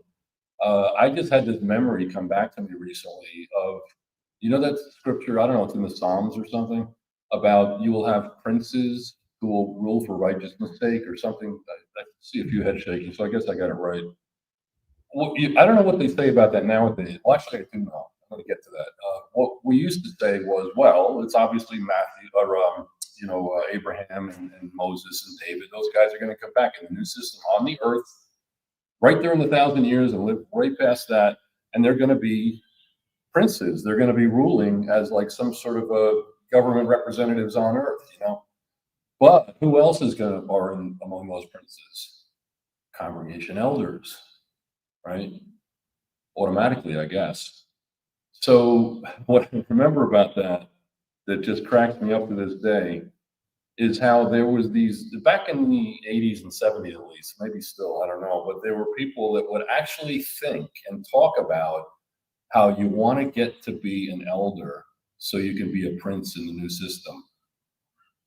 You remember that? And now what's interesting is that I forget one of the guys recently gave a talk on jw.org, which I really don't pay any attention to, but somebody asked me to watch it for him, so I did. And he's basically saying, yeah, the princes are Abraham and all those cats, but also the governing body. Well, no, they didn't say governing body because they're anointed, but he said governing body helpers, certainly. I think that's the word he used. And then branch overseers, certainly. And then circuit overseers, probably. And then congregation elders, well, depends. So the one who was giving this speech was a governing body helper. So he definitely put himself up there. So you talk about position conscious, like power hungry. That's how else do you explain that? I just thought it was hysterical when I thought back. And I kind of confirmed that with a couple of friends of mine. Do you remember this stuff we used to say about princes? And one fellow said, yeah, my mother used to tell me when I was a teenager, you want to get to be an elder as quickly as possible so you can be a prince. Anyway, did we find her yet? Oh, okay. So what do I have, a minute or something? Oh, okay. Just wrap it up. Well, that's all I got to say. Oh, except that, we were talking about books. So Bethel Days was mentioned. Thank you for that. It's exactly what he said it was. But I have another one that I've got 4 out there altogether. But the latest one that I'm really, really would hope people would read is called Scapegoat. And it's a play in 2 acts. It's a fictional story that I actually conceived as a screenplay so that it could be made into a movie. But since that's not going to happen anytime soon, I turned it into a book. And it basically is a fictional story of what could happen in a congregation of Jehovah's Witnesses because of the 2-witness rule, because of the confidentiality interpretation. If somebody that perpetrates a CSA type crime cleverly makes it appear that somebody else did it, and because of the gullibility of Jehovah's Witnesses that they'll believe anybody that raises their hand during the watchtower, it's a crime that is left unsolved because of that. Somebody else pays the price for what the criminal actually did. And guess what that means for the people that were hurt by the criminal? So I'm not gonna tell you how it ends, but it's available out there, Scapegoat. And I've also made it into a radio play, which is you can see on YouTube. So I guess that's it. You want me to get off now? Am I being kicked off yet? Okay, I'm all set. Okay, all right, thank you.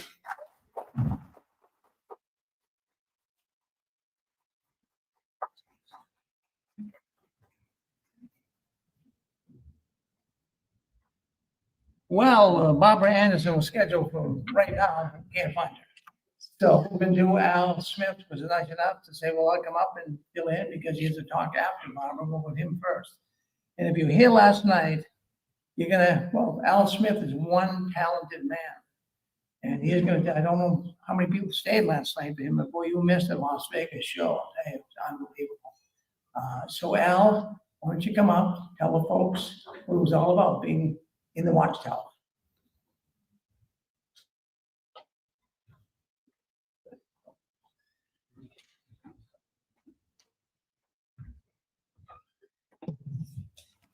Hello, everyone. First, I'd like to give a shout out to the folks that stayed late last night when we did the music program, and we had a ball. So we're gonna do it again. I believe at 6:30, right? Something else.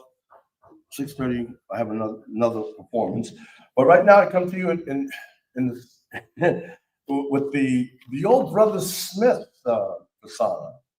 Yeah, I used to be a elder in the congregation. Actually, ended up as a professor at Bethel. Now, what do you mean by that? Well, let's take, first of all, isn't this a great thing what Rick is doing, right? And I wore my suit and a tie because I used to be in a suit and tie all the time. And as a performer, my performance persona, I don't wear suits and ties. So here I am. I almost, I had to go to the store to go get my attaché case, the Brother Smith attaché case that we used to see, used to always have. So it's interesting that I'm here doing this, but the beauty of this is this uniting of a bunch of friends that I don't see, because I'm in the corporate world or now in the entertainment arts world. Used to be in the corporate world, we'll get to that in a minute, but now in the arts world. So the people I come into contact with are people, who go to shows, buy the ticket, that kind of thing. I don't see other Jehovah's Witnesses for the most part. Matter of fact, where I used to live, they probably told the congregation, do not knock on that door, because I would show people things that, of the past and why I left, and give them something to think about, and they'll go to the congregation and say, that's a good question. They'll come back and say, I didn't think of it that way.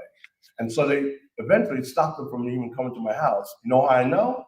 Because when they see me in the streets, they literally will cross the street and pointing at me. So that's the good thing. I gave them something to think about. Now, my background, as we saw last night, I'm a professional entertainer, but also I'm a systems analyst. Raise your hand if you know what a systems analyst is.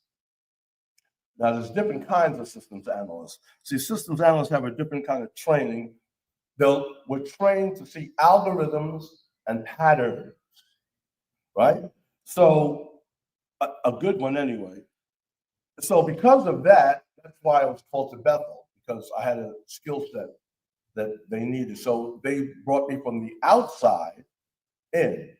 And another reason why I had to do it, as the brother spoke on it, I think the other day, the reason why I had to do it because bringing computers into Bethel was a no-no. I had a lot of pushback. And the reason why is because President Noah at the time says, there'll be no computers in this place over my dead body. Well, he passed and see what happened. So what happened was, so they had this whole thing that they had to now re-educate a mindset of people to accept computers. Now, the brother spoke about the AS-38, the big computers. Now, microcomputers was something that everybody wanted. because you didn't have to go to the priesthood, which was the computer department, to get your data, to get something done. Now you can do it on your own. So there was the boom of these microcomputers. So they had to get people in the mindset of this organization was shifting from someone who said, as a president, there'll be no computers at all, to now what we have now, jw.org.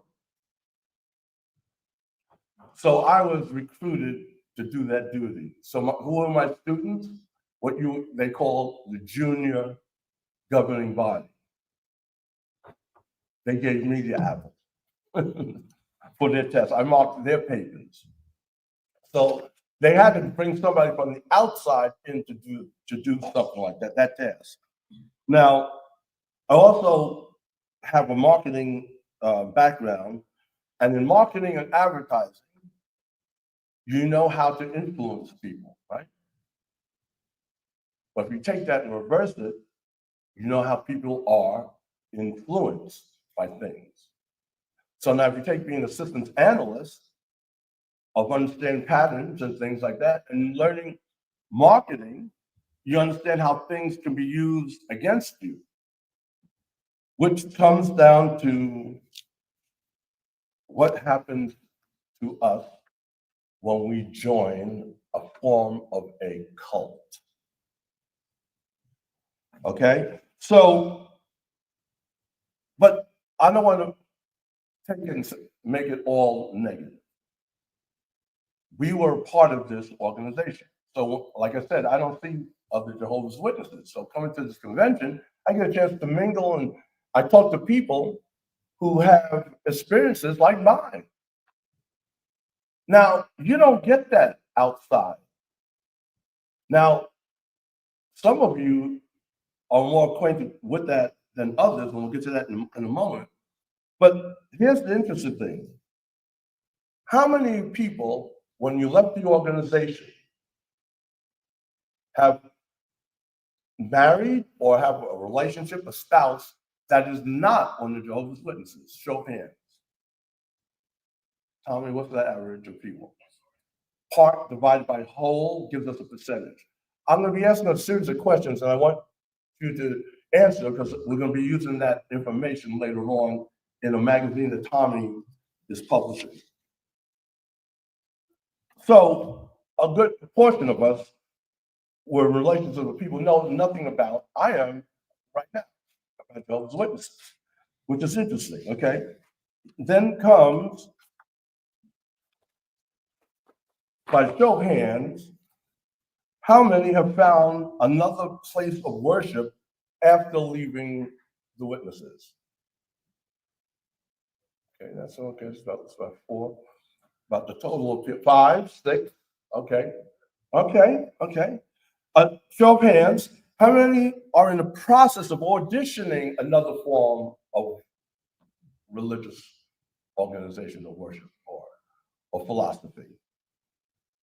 Beyond Christian? It doesn't matter. Doesn't matter. Just since you left this organization, interested in something, it's auditioning something different. Now, how many of you are undecided? Okay. Now, how many of you are totally disgusted with religion and what you've seen so far? Okay. Okay. Interesting. Okay, there's 2 paths that we have of integrating with this organization or truth cult. 2 paths to do that. One path is those of you who were raised in this. Show of hands how if you were raised in this truth cult.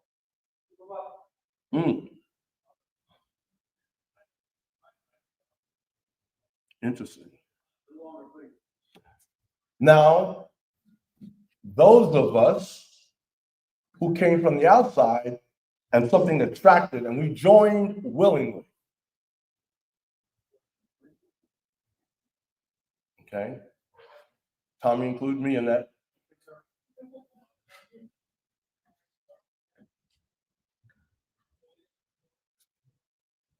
Okay. Now you do realize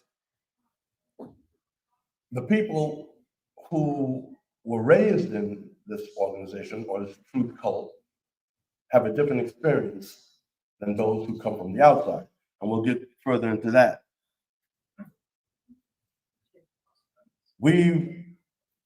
But here's just something that happens. So once you're in this truth group, we're taught to sing, say, believe the same things, though, right? So we come from two different areas, but now we're thinking about the same thing. So now we've got what that does is forms our perspective of how we think, how we act, how we behave, and how we carry our lives out. Correct? Okay, you with me so far? All right. So that also, if we're honest about it, gives us our prejudices and biases. You agree? Oh, we're going to talk about that. See, now here we have to confine ourselves now with these ideas that many people have spoken about so far, coming into this truth cult. And some of you were raised in it. Some of you I heard had generations in. Some of us, something attracted us to it, and we found it. Now, I remember earlier, Remy gave her presentation, and she said something about that we were all looking for love and wanting to belong. That's not everyone's experience. Mine is, I like the morality of it. I come from an artist background, so I like going forward with things. And I saw this organization, we do, oh wow, so we have this sort of utopia. Matter of fact, the congregation that we belong to, we used to say was a spiritual paradise. There was so much love. It was a mixed pot of people in the Bronx that we had great gatherings. And the point was we grew so fast that we had to split. And when we had to split, other folks Bethel sent through from the circuit overseer at his behest, and we learned something called politics within the congregation. We weren't used to that. And so what happens is that after you have this now politics in there, now it's no longer fun. It's no longer what we enjoyed at the time in this organization. So what we find out is that we get something happens that makes us leave. And that's why we're here. That's what this group is about. We're about people who have left or certainly thinking about leaving. So it's a unique brotherhood and sisterhood that we now share. But we're not off the hook yet. Because, see, we all were taught this thing, and it's in us. And we practice this thing. So now, those who are in an organization and choose to leave, by the way, Jehovah's Witnesses aren't the only ones in this situation. Some of the other religions have that as well. I've spoken to them and seen it in action. So now they have to assimilate from this truth cult that we were in with the outside world. How are we doing with that? How would you rate yourself doing with that? Are you honest about it? Let's find out. Because you know something? Because we came out of this truth cult, it left an impression on our minds, and we have some ideas. We have some prejudices. I'm going to talk about prejudice. But I'm not talking about, when you think about prejudice these days, you think about color.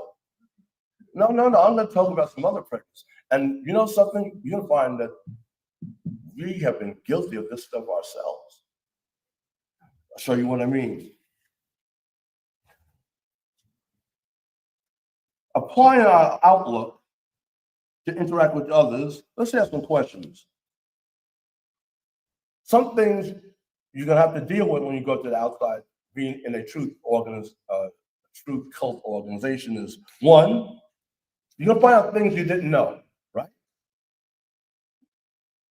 Then you're going to find out things that you do know. Oh, I knew that.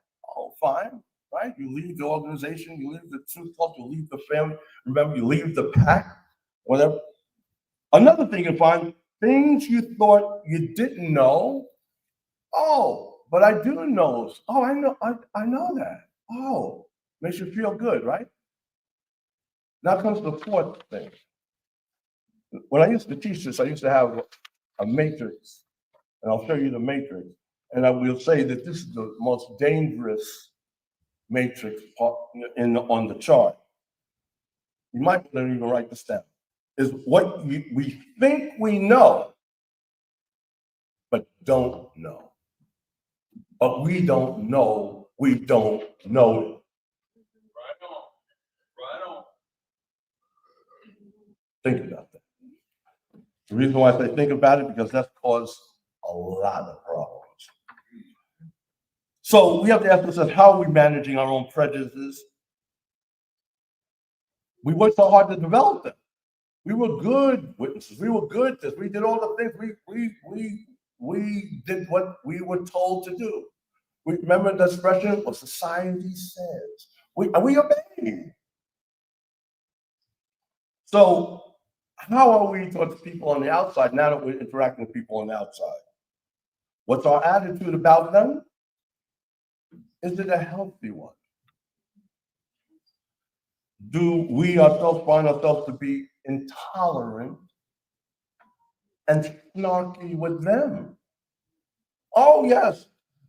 Because you understand, we knew where we came from. We kind of felt we were going to be in the new system. I remember going out in service, you hear people say, looking at houses and things, that, oh, when the new system comes, we're going to have this houses and these people aren't going to be there. What? So you're in a wealthy neighborhood, affluent neighborhood, for people who aren't going to be there, but here's the other part of it, but they're sure they're going to be there to occupy some of that. And I'll be in service, I go, brother and sister, if that is true, I don't think you're going to make it. I could be wrong, but that's the attitude. So all of a sudden, now you're going to take that and leave the organization, and you're going out into what we call what? The world. Oh my God. Going out in the world. What did your family say to you? Oh, you married a worldly girl, a worldly man. You're gonna be with the world. Do you know what's out there? Do you know what's out there in the world? The world. And this group of people in this room and at this convention and on the 6 screens, and that's looking up Barbara Anderson's information. Listen, you're the outlaws that left and went where? The world. But are you prepared? Let's further examine that. Let me share my experience, what I learned, right? Now, remember, I came from the world. Remember, I'm an entertainer, so I saw all kinds of things. What attracted me to go into this thing was, so, they don't do what I come from. What they call that, because these people are morons. Well, that was what I thought. And of course, when you don't see that anymore, I go, I don't think I want to do this anymore. And Barbara Anderson and I talk at times, and I had a good experience, by the way. It wasn't really horrible. I had some things I had to deal with people's biases before me, but in the course of time, I'll skip over some of them. If you want to speak to me, privately, I'll be glad to share that with you because of time. But I overcame them and pretty much rode away from things. But here's the thing: I don't like to be fooled. Like most of, we don't like one thing. Human nature doesn't like to be fooled. So here's some of the things I learned when I went back to the world. But I was always in corporate area. That's why Bethel had me come in to teach the junior governing body doing the work I did. I was there also to change a mindset. So I'm familiar with the business world, and I realized that it's politics, business/war. Business is war. business is war, and religion. So what I found out is that we are purposely taught not to think. See, I got to be with some of the masters and sat in the footstools and so on. Going back out from the truth cult that I was in, I was searching all kinds of things, and I would write to people. Matter of fact, I found Barbara Anderson. I was listening to a radio program, and I heard her. I said, "Oh, I got to contact that woman." And then when I spoke to her, it was 5 hours. And then 3 hours. I think a short conversation with Barbara and I was like 3 hours. And we start off by going, "Listen, we're not going to be on this phone long." You know, because we have this intelligent ping pong that we do. It's incredible.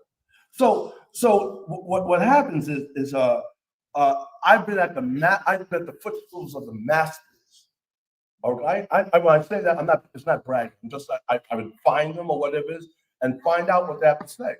And then the more I do that, I realize how dumb I was, how little I knew. So if I wanted to find about the Watchtower, I went to one of the masters. I went to Barbara Anderson, and she, by the questions I asked, she breaks it down. But that I went to several of these people in several different fields. So remember, I'm a trained systems analyst, so I'm a sponge. I learn, and so whatever I learned, I would like to share that with my friends here. May I do that? Okay, so like I said, one of the things we encourage not to think, and it's not our fault. See, you don't know that's what they do. The school system that you send your kids to, that we went to, its mission, if it's a public school system, its mission is to dumb you down. Its mission is to dumb you down. And you think you get an education. And they reward for the smart kids, the kids who can do what? Regurgitate.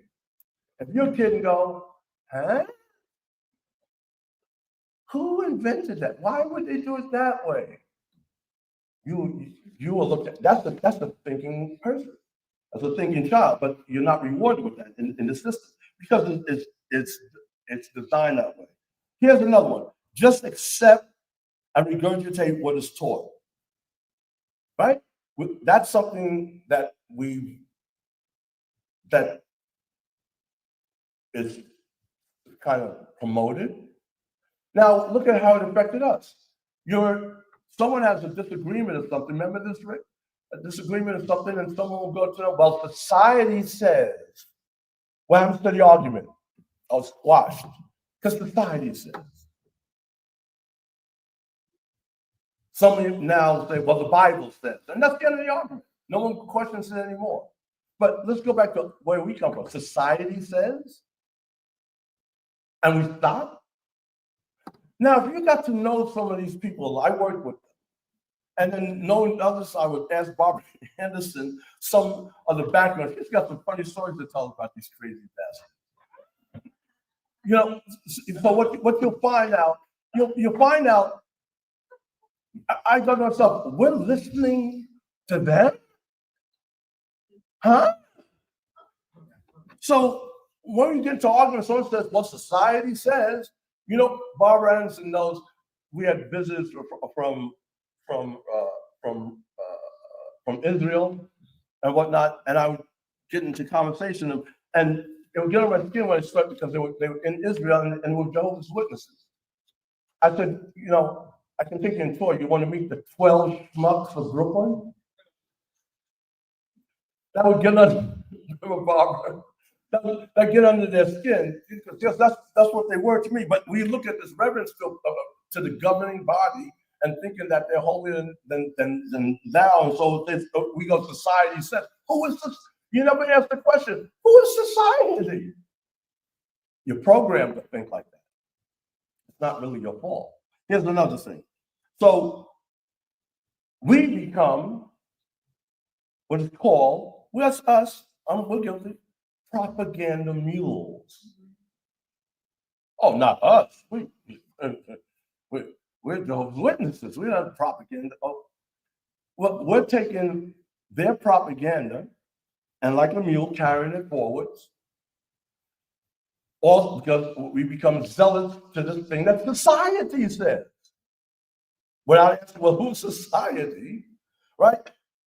Then we find out what is called today, we were useful idiots. You ever hear that expression? Yeah, you hear a lot today, especially in the right-left paradigm, about being useful idiots. And show you how this thing works. So we were promoting all these lies. We're promoting lies and where it's come from, right? To give you an example how this works. You ever hear the expression, you know what they say? You know what they say, right? You know what they say. Everybody knows what they say. You can't have your cake and what? You don't know what they say. You can't have your cake and eat it too. I'm the kid that goes, huh? I'm now as the adult, as I learned about this, how we're being programmed, I'm the one that says, you know what? Not only will I have my cake and eat it too, I'm gonna eat yours. That's what happens when you wake up. You realize what you've been programmed to do. You've been programmed. So it's not, so now it exacerbates the fact that you're in an organization that's doing this to you.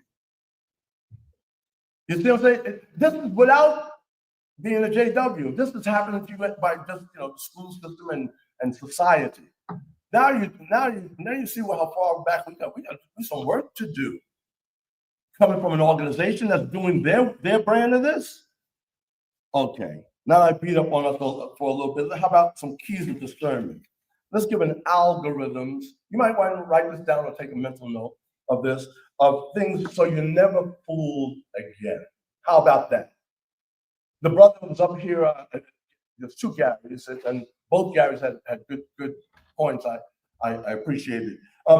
We're talking about these things of how you work through these things. Well, you don't want to be fooled again. Well, here's some algorithms. We call it in my profession, algorithms. Always try to get to the root of a thing or issue. Get to the bottom of it, if you can.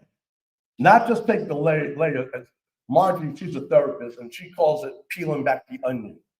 Keep peeling the onion. Keep peeling it. Don't stop. All right?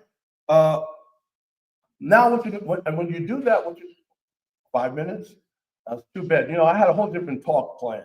And hearing some of these things, I'm speaking pretty much almost extemporaneously. Okay.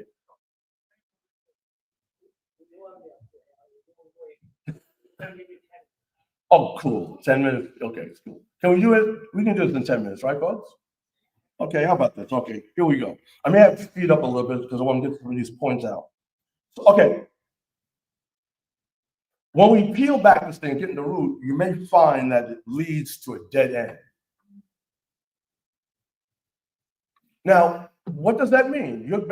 Let's say you're doing something and someone says, remember what they said? We're not going to be fooled by that anymore, right?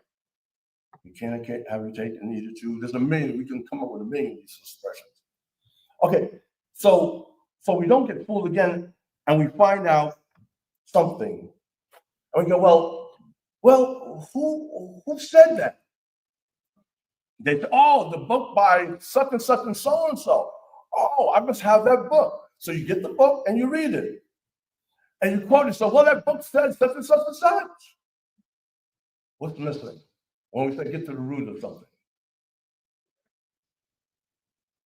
References, okay. That's good too, but it's also something else. So-and-so wrote a book. So? Who? Yes. Where did he get it from? Or she get it from? Do we do that? Chances are you don't. We don't. We go, I read it. It's in a magazine. It's in the library. Okay, let's keep going. Next thing you want to know is who is promoting what and why? Who is promoting this book? Why are they doing it? Also, what is the real agenda? How about this? Where is the source of funding coming from? You heard the expression, follow the money? Oh, yeah. See, what I'm getting at, friends, is that it gets to the point where how propaganda works. And people, we think that we're educated, we think we know what's happening. That's what happened to us with Watchtower. See, this could be applied over a spectrum of different things. But I'm talking about when we interact, remember, with the outside world. Once we get there, we got work to do. So what is the agenda of something that we want to get involved in and examine? What are the history sources that these things are coming from? Now, in my journey, I got to study with befriend a man by the name of Dr. Ben-Yakutin. He took the whole Egyptology thing and turned it over with his research. He also, he's been a professor and been kicked out of several colleges because of this kind of thing. So the interesting thing is, what I learned from him is that these history sources that people quote, they never ask what is the real agenda behind it. They say, well, everyone knows. You know what they say? It goes back to that. A lot of these things in religion, news. Oh my goodness! I can't watch the news because they're throwing things at the screen. Not because of what I see, it's because I know what they're lying about. Because remember, I have a marketing background. I can see it in action and how they do people into things. Sciences, oh my goodness. The science says, science believes in whatever the money says. It agrees whatever. If people come up with money and says, I want a survey that says this. Here's the money. And that's what that survey would say. And coming from advertising background, you know those commercials? 9 out of 10 doctors say, what doctors? 9 out of 10, did you see these doctors? No, you didn't. It's the advertising trick. Well, they're doing it also in science. History. Oh, that's one of my favorites. Wait till you all find out as you dig what's going on in history. Wait till you find out how much we were lied to. I don't care if you got a PhD, a DHI, a GHI, I don't care what you have. There's a lot of people who think they know history know nothing because they were taught lies. And it's provable. One of the things I tell people to do is, if you want to talk to me privately, there's a museum you can go to, and it's right in front of you, and it's going to make you go, what they said in school, this, that, and the other. Yeah. Health is another one. Yep. So we have to do certain things so we're not fooled again. And we need to develop these kinds of skills of understanding. Remember, the most dangerous part of the quadrant was, I got 2 minutes left? Okay, good. So the most dangerous part of the quadrant is what you think you know, but don't know. Finish the rest. But don't know you don't know. And I'm gonna say, I want my brothers and sisters here, right? We're all in this together. I can be a little rough on us. I said some of us are mean. Now, one of the things I want to talk about is that, real quick, in this 2 minutes, is a different kind of bias. See, I come from the entertainment world. Now, there's people like George Benson, but these are my peers. George Benson, like Graham, his friends, Michael Jackson. You all did some horrible things to Michael Jackson. And you've heard people say they won't even go out and field service with him. But get an autograph? You got people go, they get all gooey-eyed and everything and whatnot. So they judge him. If you knew Michael, he was a sweet soul. So the thing is that, but they judge him from the outside already. So he gets a different kind of prejudice from inside this organization. George Benson, out in service, I never forget someone made the comment, says, George Benson can't be a good witness. And here's the reason. Because he played too good. He must practice, or he got no time for service. I'm not making this up. You see, so you know what George is like being in the organization. So he's surrounded, he's secluded. He has to be, because some of you are mean. Some of you don't understand how it works, and they get a different kinds of prejudice at them. Another thing what happens, and I got probably 1 minute left. I wish I had more time because okay, is that it's the young ones in the organization. Some of you have kids. You have kids that are incredibly intelligent. They're bright, but they don't fit in. See, this organization is one of mediocrity. What I say by that is when you're in a cult, it's called group think. And when you think outside that group, if you're exceptional, if you stand out, you're persecuted.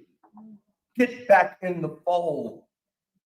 And I've seen some of you have kids, and I worked with them. See, when I was an elder, I was like the Pied Piper. I had the youth all the time. Because they come on my house, I was a musician. It was the cool place to be, right? But while using that, I talk to them and find out the brilliance in them and tell them to excel, regardless what some of the people were saying. If you want to talk to me privately, I fought many battles on that field and won. So the thing is, when something's exceptional in this organization, a cult organization is frowned upon. So you take your brilliant young ones, the potential, and force them as square pegs in a round hole. We do that. You know who you are. We've done that. So think about it as the reverses. So as we go and continue this journey, I'm wrapping up now. As we go this journey into the world, remember, there's things we don't know. And we don't even know we don't know them. And when we do interact with people, how are we towards them? Are we biased? We have our own prejudices. We need to watch that. So in conclusion, I used to be a watchtower and a school conductor. We're supposed to have a conclusion. I don't have one. My conclusion is we're a work in progress. May everyone on their journey continue and be mindful of how we walk, okay? Thank you.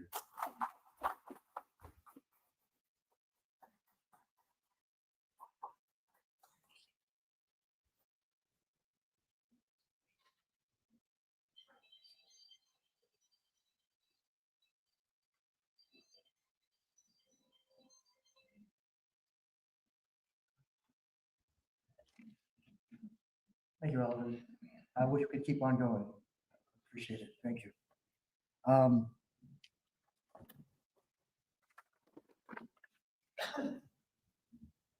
What can I say about our next speaker?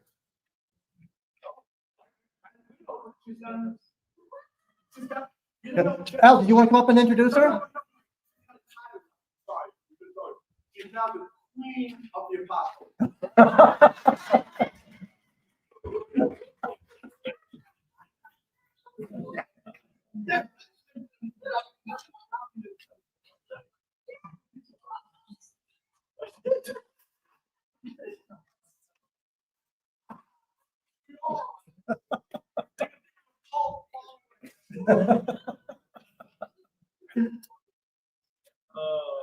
At the end of Barbara Anderson's talk, I expect everyone to stand up and give her a bow.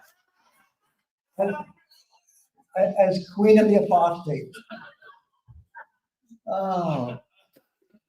Barbara Anderson was a Jehovah's Witness from 1954 to 1997, while working as a researcher and writer at their worldwide headquarters from 1982 to 1992. Something went terribly wrong.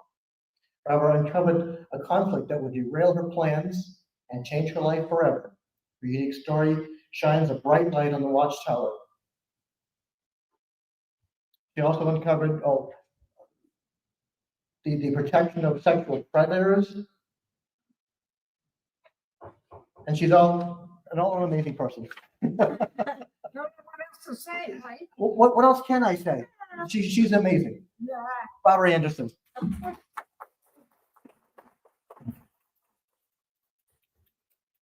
Thank you, everybody. There's a picture right there. That was my husband, 65 years we were married. He died February 28th, and he was 90. That's a picture in his 80s. Very good health, but you know, we all have to die one of these days. He had a very wonderful life. And that's because he had a very wonderful wife. And he would tell you that. But he was a wonderful husband. This conference, I call it a conference. You all call it a convention, whatever you call it. It was put together to help us who are unhappy with our lives since we left the Jehovah's Witnesses organization. And so we're here to give good advice so you can go on with your lives and stop looking back. Well, I received something, and I'm going to read it fast because of timing, but I received this, what I'm going to read you, from the Awake editor, Harry Paloyan, a number of years ago when I was still a witness and I had left Bethel, but I was still working for the society as an outside researcher. And this fits with being unhappy, okay? What he sent was this: if you are unhappy, title, okay? Once upon a time, there was a non-conforming sparrow who decided not to fly south for the winter. However, soon the weather turned so cold that he reluctantly started to fly south. In a short time, ice began to form on his wings. He fell to earth in a barnyard, almost frozen. A cow passed by and crapped on the little sparrow. The sparrow thought it was the end, but the manure warmed him and defrosted his wings. Warm and happy, able to breathe, he started to sing. Just then a large cat came by and, hearing the chirping, investigated the sounds. The cat cleared away the manure, found the chirping bird, and promptly ate him. The moral of the story: 1, everyone who craps on you is not necessarily your enemy. 2, everyone who gets you out of the crap is not necessarily your friend. 3, if you're warm and happy in a pile of crap, keep your mouth shut. Here, I get this from the Awake editor because that's what he was doing all those years, 40 years in Bethel, keeping his mouth shut, and he knew he was in a pile of crap. That's not my language. I don't usually talk like that. But I said, this fits perfectly. Anyway, I became interested in Jehovah's Witnesses when I was 14. And I came to a Kingdom Hall in Hempstead, Long Island, New York, with my mom. I was more interested than she was. I was a Catholic girl. And to me, the contrast between the very simple Kingdom Hall and the Catholic Church was immense. However, I was there because I was very interested in what was being taught about religion in a Kingdom Hall. My progress was quick. I jumped right in. I loved the message. The Lord's Prayer was going to be fulfilled. God's kingdom was come. I was very unhappy after World War II. I was 5 years old when it ended, but my family were Polish, and they were in New York, and they were dealing with Polish relatives during World War II.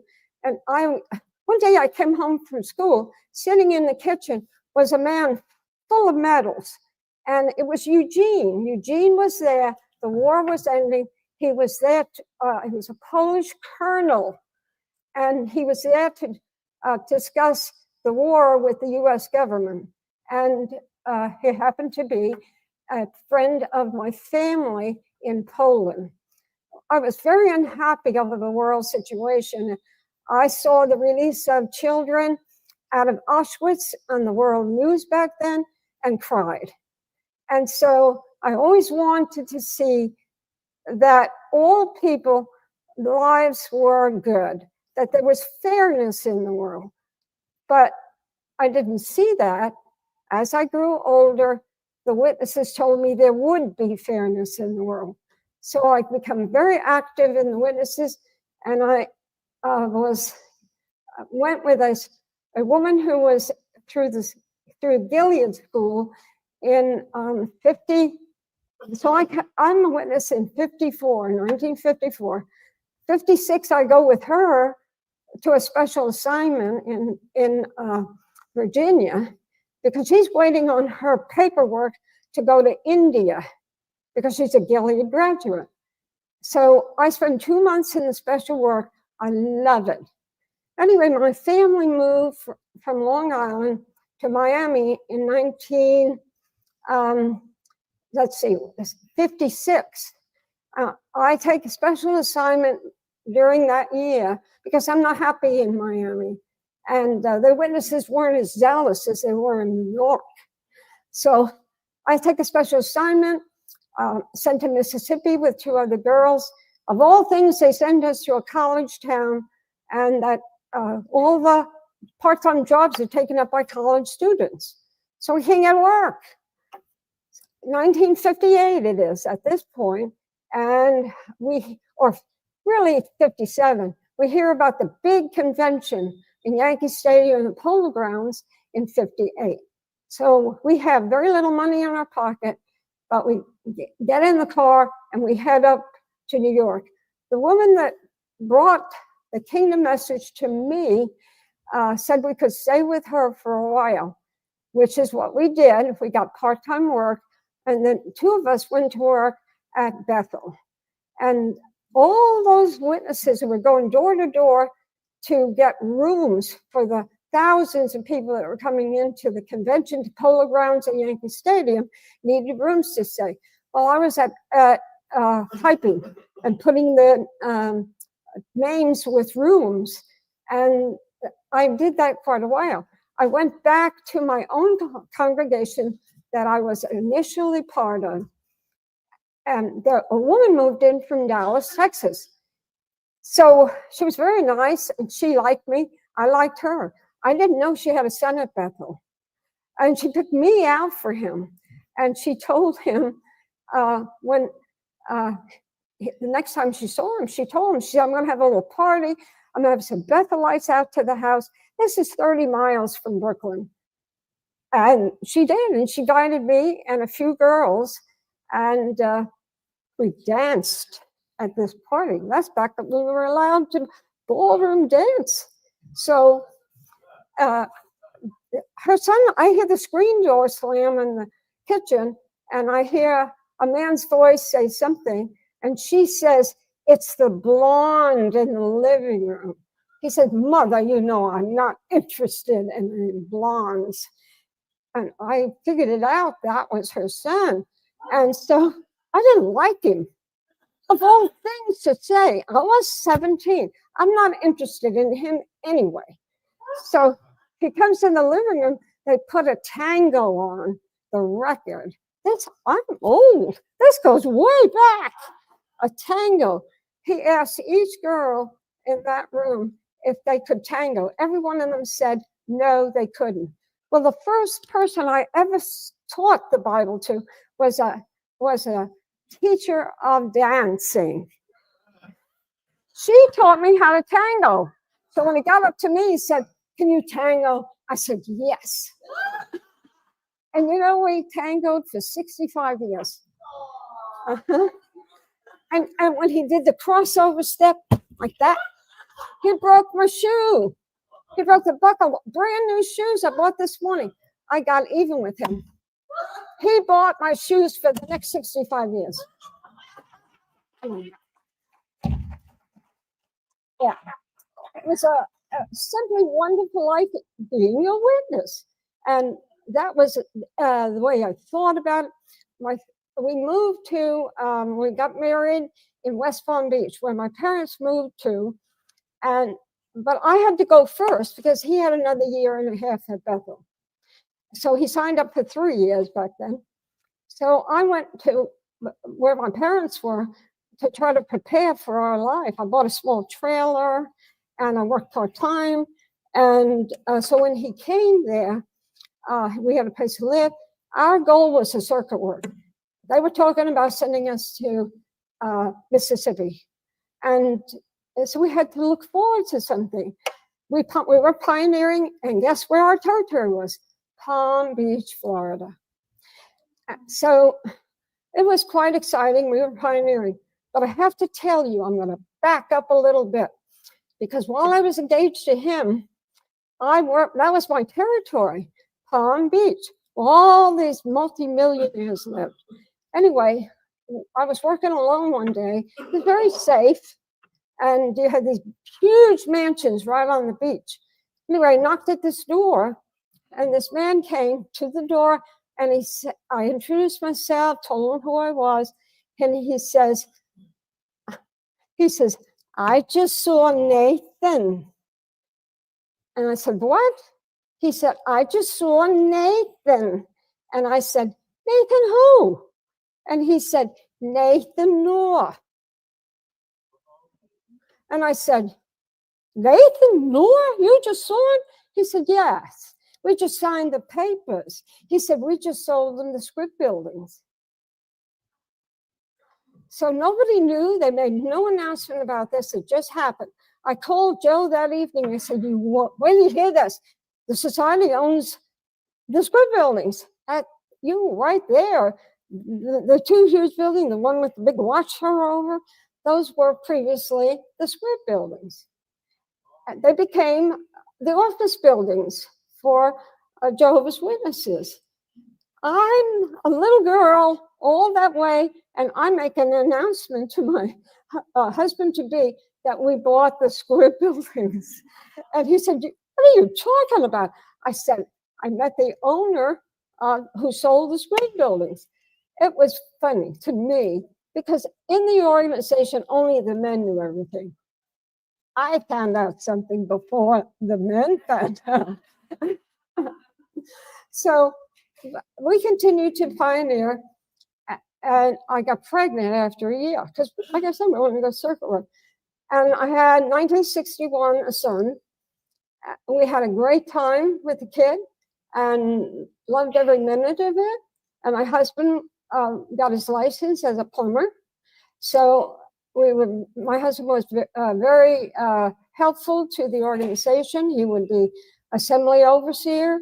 You name it, he did it, and pioneered on and off for years and years. Well, our son grew up.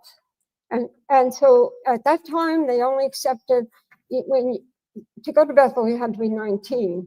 So as we raised our kid, I'm making fun of a New York accent, but for real, a Jewish doctor says to his kid, when you grow up, you're going to be a doctor.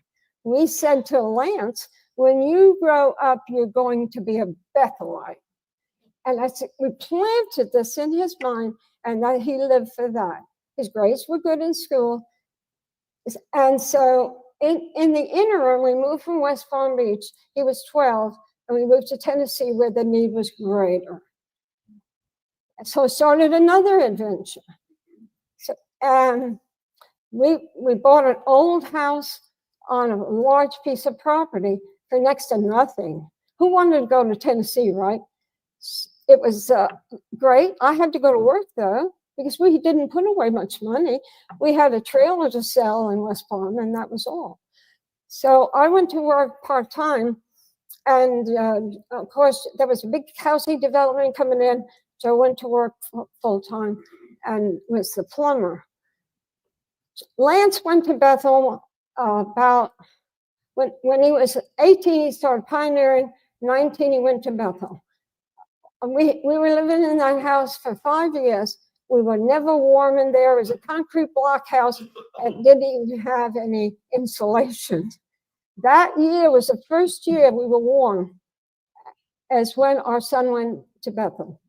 And so a year later, we went to visit him at Bethel, had an adventure, and our son was assigned to work in exactly the same place his father did. It was a coincidence. In the press room, our son had the same locker his father did 20 years before. Puerto Rico couldn't believe this. My husband saw people that he hadn't seen in 20 years who were in leadership position, stayed at Bethel. 20 years later, they were running the place. And so we got to visit all these people. So on a Saturday, we were ready to leave Bethel. We were there 4 days. And my husband saw Richard Wheelock. I know you don't know that name, but I think you remember the experience. A number of years ago at Bethel, I committed suicide, jumped out of a window. That was Richard Wheelock. That man was my husband's overseer in the press room. So Richard and Joe were talking after lunch. It's Saturday, they worked half a day, and we were headed home. So my husband is big tease, just like that Johnny Carson humor. And so he says, "You don't need any old folks here, do you?" And Richard took him seriously and he said, "What do you do? What do you do for a living?" Joe said, "I'm a licensed plumber." He said, "Okay, just wait." And he said, "Don't go anywhere." He went over to the phone and he called the service department to find out what my husband had been doing all those years. What do you know? Richard comes back and he says, "When can you come in?" So a few minutes later, I'm busy talking to Richard's wife. And Joe says, "Well, it's time to leave." So I get myself together and we're going out the door. He said, "We just got an invitation to come and live at Bethel." And that's how I got there. And our son was there 1 year. But we weren't new boys. That's what new people are called, new boys. And so, because I came from Long Island, I was familiar with headquarters. My husband was there 3 years. It wasn't a big thing for us, except for the fact that we're going to change our whole life. And on the way home, I remember saying to my husband, just when we got warm in that house, we have to leave it. I said, "You know what? This spoiled our whole vacation." Because I had to think of an absolute change of existence. My parents lived on the same property we did. They moved into our house, and their place, my brother and his wife moved into. So we were gone for 11 years. Periodically, we'd come home on vacation for a month or so. And my brother died from lupus, by the way, while we were gone. My adventure at Bethel was that I filled out a card when I came in, and they asked for medical history. So I put down there, I'm allergic to chemicals, industrial chemicals. Well, nobody read the card. They assigned me to tape duplicating. And guess what? That's where all the women of the husbands they needed, they didn't need the wife, so they put them in tape duplicating. And that's where we all got those tapes back years ago, the Bible reading and all of that. I was allergic to the chemicals, so they didn't know what to do with me. So I got very, very sick. Then they transferred me to shipping.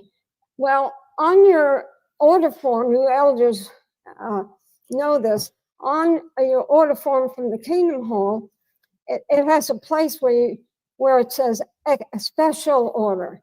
That would be like a special Bible or something that is not usual that the society carried. Well, I was in the little department with 2 young men from the area who donated their time during the day because they were out of school but hadn't been working yet. So, and 2 old guys, and both of them knew Charles Hayes Russell. I spent so much time picking their brains, and had a good time in that department. The society had purchased the Bassett Hotel and the 1 billion square foot building, which they made tanks in World War II, right on the waterfront. But nobody knew in Bethel. They kept it a secret. So the reason that we were invited was my husband's skills. And they wanted him to train young men at Bethel how to be plumbers. They needed them desperately to remodel these buildings. So that's really why we're there. And we're assigned to a congregation way out in past the Bronx, way out where it was very, very difficult because the people were in an uproar half the time, burning buildings, everything. That's what we're assigned to. I was frightened half of my life, even though I was raised outside of New York. I was so frightened going to the meetings. Our car had to have a lock on the hood because they'd steal your batteries during the meeting time. So this is what our life was like. Eventually, we got used to it. We had wonderful experiences with the witnesses. Now, Harry Poloyan, who sent me this business on, if you're warm and happy in a pile of crap, keep your mouth shut. He was warm and happy for many years. And even though he knew there was a lot of problems at Bethel, but he kept his mouth shut. Well, see, I'm different than that. I don't keep my mouth shut. And so there was an opening in Bethel, which they put you there. You never asked. Well, they had a need in a new department because of all this construction work was going to take place. And so I was, I had background in construction cost accounting. And so the man who was in charge of the worldwide construction work of Jehovah's Witnesses, and right that time they were building branches all over Europe. So I went to the man who was overseer of all of that, and I told him my background in construction cost accounting. And they then put me in invoicing. Now, of all things, this is how it worked. I get into invoicing, and that's where we do because I'm still under the shipping department. And they're talking about me, but nobody's telling me anything. So I get into this part. This is where the invoice comes, or the order form comes in from the congregation. And you have a number of women who are sitting there doing this all day long, putting the number of the order from the congregation into a computer. This was new stuff. They had just started with computers. So I knew how to do this on the numbers of the side. And of course, we all had little machines and everything. So I had to spend my time talking. Oh, how unusual, right? And so who do I work with? Lucille Henschel. You've heard that name, haven't you? Henschel became governing body. Then there was Schroeder's wife, governing body. Eventually, not at that time. Eventually, that's who they became. And also one other one, and I'm trying to think of his name and I can't. So I spent my day talking to them and they were talking to me. And we were doing our work. We had one little guy in there who knew Russell, mind you. He was that old, and he would double check our work. So I got to pick his brain. And then the answer came through that I was to go to engineering construction. 150 people in there, and all these new buildings were coming up. So they put me in as a secretary at that point. And then as time went by, I was moved to other work that a lot of responsibility. Eventually, they were going to build a 30-story building, and they were going to do it on the waterfront, but I think I mentioned that, and the zoning of New York turned them down. And I was on the environmental impact statement working on that with two other people for days and nights, and had been presented to New York City, but they turned it down. I had no more work to do because I was in architectural. Other people were in plumbing. We're talking about the engineering of things. And so I didn't have any work to do. So I went to this guy who assigned work and I said, put me somewhere until I have work in architectural. So he puts me in a little department very little, and I work on a computer, and I put every wire in all of the Bethel complex. I give it a number, and I work on the computer all day long in a freezing cold room for a month. And a rickety old chair and a rickety old table that they had the computer on. I survived that. The two young men who were overseers of that little department felt so sorry for me. Every so often, they'd put a rose on my chair. Okay, so I'm not happy, of course. I go back to my own department, still don't have anything to do for me. Eventually, they fill my schedule in, but I'm finding out as I'm working there, and then they give me things to work on to do with cost accounting. That's when I start finding out about, as I mentioned before, that there was a lot of stealing going on. We came to a point, I was there for 6 years, by the way. I did all the research for the new buildings. So I felt needed. I was happy, but disturbed over what I knew about the greed.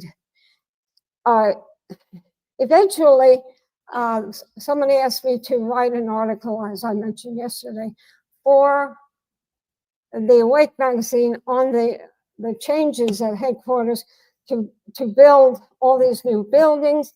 I did that. I didn't think anything of it. Apparently, they must have thought something of it.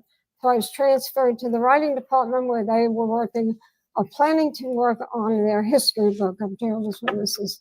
So I spent 3 years on that, learned a tremendous about the organization. You can't begin to know. The questions that were given me that I had to look at went back hundreds and hundreds of years about the channel that God was using in this organization, and realized that they were wrong. They had the wrong idea about this channel. It wasn't Russell, it wasn't Barber, it wasn't stores, it wasn't anybody. There was no channel, and I proved it. They gave me 4 things to look for. A martyr who died for 4 things. 4 things. And that was for believing that there was no immortality of the human soul, no Trinity, and but there had to be ransom. So, plus hellfire. They didn't believe in hellfire. Well, I could find martyrs who didn't believe that through the centuries, but there was nobody you could find that believed in the ransom. And Russell was so confused on the ransom himself, he believed that substitution and ransom was one and the same thing, which they're absolutely not. So the research was phenomenal in the writing department. I had questions upon questions from the writers who are working on different chapters. If you go back and look at that book, which nobody does anymore, the opening chapter of that book is my information. And I was so happy to see that I contributed that. The 30th chapter on Constitution law, I worked on that. It was thrilling. I loved every moment of that. And when I was finished, then I worked on with Lucille Knorr. Nathan's was dead, and Lucille had married again. And so I was we had thousands of pictures in the art department. Nobody could identify all of the Bible students and people who were interested in the years past. So that's what Lucille was doing, and I set up a thesaurus for her. So I spent my days for 2 months. Then I was back into, Jack Barr came to my office, and he told me, he said, "You are now going to be exclusively on the Awake magazine. You'll be a researcher just for the Awake, working for the 5 men." Well, being there, I also heard a lot of gossip and a lot of, inside stuff that was going on at Bethel, because most of the people in those departments have been there for 40, 50 years. And so it's like every place, 3,000 people, they talk, they don't particularly like one another, or they love one another. It was people junk. This world would be a wonderful place to live in if it wasn't for people. because people cause a lot of problems. And so, but I listened to all that. One girl wanted my job. She tried desperately to get my job. She was stealing out of my office. It was a very difficult time. And when they found out who was doing that, she was taken to another department, and she and her husband had to leave Bethel. That was a very difficult time for me. For a year, I was wondering what in the world was happening to the work I was doing. But she wanted my job. It was just people stuff, up, down, up, down. Then Harry Poloyan, I started telling me about the child abuse. He was very upset about that. And he said, I can't talk to my wife about it because she doesn't understand that we have problems. She probably would have a heart attack and die if I told her. But you're a mom. That was what he said. You're a mom, and you're one of the, we don't have a mom in this department. And he said, I've talked to you before, you work with me. And he said, I think you can handle this. Started to give me letters that were coming in. I then was not happy because I couldn't solve the problems. So it says if you're unhappy, I read that about that sparrow. Well, even though Harry wasn't happy, he knew that he wanted to stay in a pile of crap. And that's what it was. But no way, unless they could solve this, was I going to continue on working in behalf of this organization. I had already found out about his history, much of his history. I found out that Charles Taze Russell was not the first president of the organization. That was a big deal at Bethel. I mean, in the important departments, nobody knew who was the first president until I discovered it. It was a very rich banker in Pittsburgh. And then I found out additional information on money, on Russell, and whatever. And I took that knowledge because they didn't use it correctly in the Proclaimers book. They just put what they wanted to do.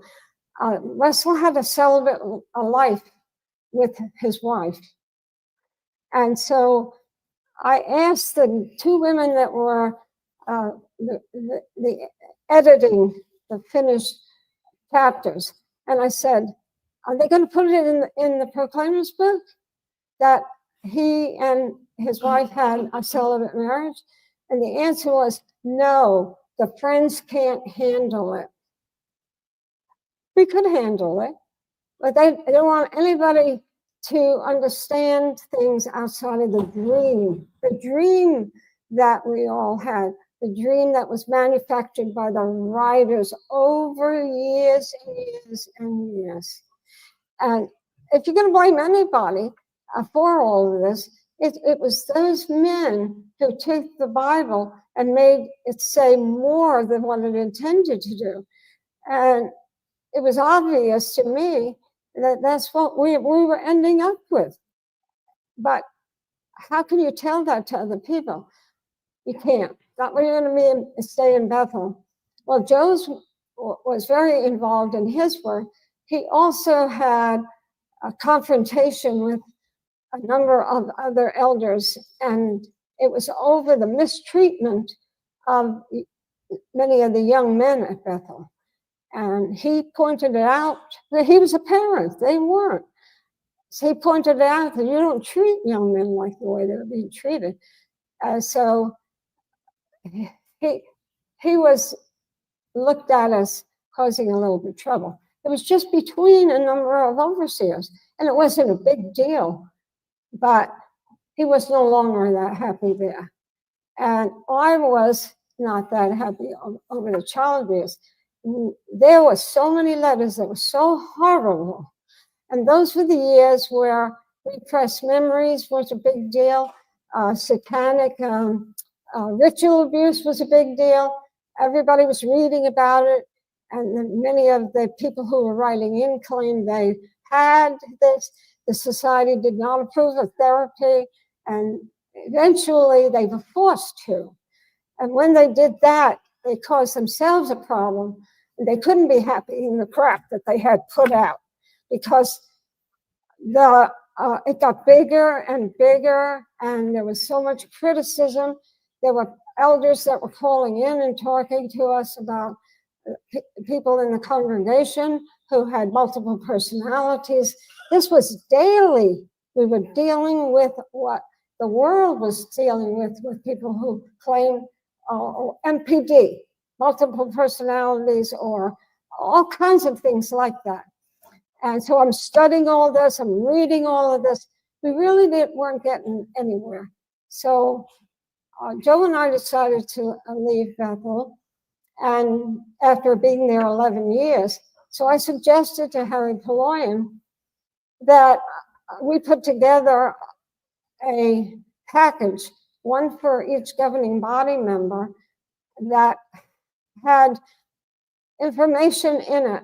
And I found the information from Jehovah's Witnesses who were therapists. I called 20 of the therapists who are most of the men, leaders in the therapy field, and talked to them about child abuse. Are you seeing witnesses with child abuse? Are you hearing about repressed memories? Whatever. I said, please write a letter, a fax, and send it here to Bethel and care of Harry Poloyan, which got it through because I'm a sister. So that's what we were getting, letters upon letters. So I would take paragraphs out of those letters and put them in structure under the name of the therapist, important paragraphs, and I have pages and pages of that. All of that plus proof out of medical books and this and that. And all of that was given to the governing body 2 weeks after I left Bethel. I wanted it that way because one of the governing body members was Ted Jarris. All those people are long dead now. And Ted Jarris was not a very nice person. I knew that if he found out that a woman had been working and putting this stuff together, he would figure out how to have me disfellowshipped at Bethel. And I wasn't going to be disfellowshipped at Bethel. Because if I was, then nobody would ever believe me. So that was one of the reasons I left. Harry was supportive. He said he would give the package a few weeks later, and he did. And within a certain amount of time, it wasn't that long, that they changed, they had an elder school. And during that, I think it was 94, because we left at the end of 92. And they had an elder school, and my husband talked to some of the leaders of the Watchtower and told them, he said, child abuse is not only a sin, it's a crime. They weren't ever talking about the crime. So at the elder school, my husband talked to the man who came from Bethel to teach the one in Nashville. And he had a conversation before this started. At the end of the class, 2 hours later, that man sat there and he talked to 200 elders, and he said, remember this, child abuse is not only a sin, it's a crime. And we've got to look at it like that. So things started to change, but it was very slow. I worked for the writing department for 4 more years from my house. I was an outside researcher. I even have the appointment letter to this day, but I was getting more disenchanted as the time went by because they weren't listening to changing things. We come back to a congregation that had a pedophile in it, and he was holding babies. There was one time he was standing near the door, and I had found out that he had been molesting. They just scolded him. They didn't do anything about it. I went to the circuit overseer when the circuit overseer was visiting. And after he finished his talk, and he came down on the last day, Sunday, he came off the platform. I told Joe what I was going to do. Well, see, Joe was very cooperative. He said to me one day, he said, this is your story. You found out all this. I'm not going ahead and interfere with this. Well, you know that most of the elders would have interfered. They would say to their wives, okay, tell me the story, I'll take care of it. Not my husband. He said, this is your story. So when the circuit overseer finished, we were in the second row, and I went right up to the platform. I said, I want to talk to you. He was a younger man and his wife. And he came down, he said, what is it? I said, see those two doors back there? The glass doors, entrance and exit. And I said, see those two doors? I said, if you don't listen to what I have to say and do something about this, I'm walking out of those doors and I'm never coming back. He said, what in the world has happened? Because he was a former Bethelite. He knew our background, and he listened to me for 15 minutes. Well, the friends were all talking, having a good time. He got up on the platform and he made an announcement. He said, all the men who hold positions in this organization, in this congregation, come to the back room. He read then the riot act. So I watched one day when this pedophile, who happened to be an old friend of ours from Erie, Pennsylvania. I had no idea until we came back from Bethel of what he had been doing for years. So he was standing inside the entrance doors of the Kingdom Hall, and their Bible study came in with, and she had a little girl about this high. This man and his wife seemed to only radiate towards very poor people to study with. And this little girl, and I wasn't staring at anything. I was just standing there, and meeting was going to start any minute. This little girl ran right for this man and put her face in his genitals. So you know what was going on here. And between that and him holding babies, well, the fact of the matter is you can molest a baby through the blanket. So these guys were getting their highs on molesting babies through the blanket. I wrote to Harry Plyan, and I told him the whole story, what was going on. There had to happen to be 18 child molesters in a 3-congregation area over the 10 years we were gone. And I asked a number of elders we knew really well. They didn't know what I did at Bethel. I never said. I just said, how many child abuse publicly known, not hidden, publicly known that hit the newspapers? 3 congregations, 18. It was an epidemic. The kids were not safe. So we started the ball rolling in the area, and it continued, but I was very careful. My husband was an elder all the next few years, of course. So eventually, Dateline was going to be on Dateline because I had privately reached out to the press. And we had long interviews in 2001. And we had actually done the program in 2001. Then when 9/11 happened, that horrible thing right near Bethel, the NBC moved our program to the following year. And so we were going to be on in May 28th of 2002.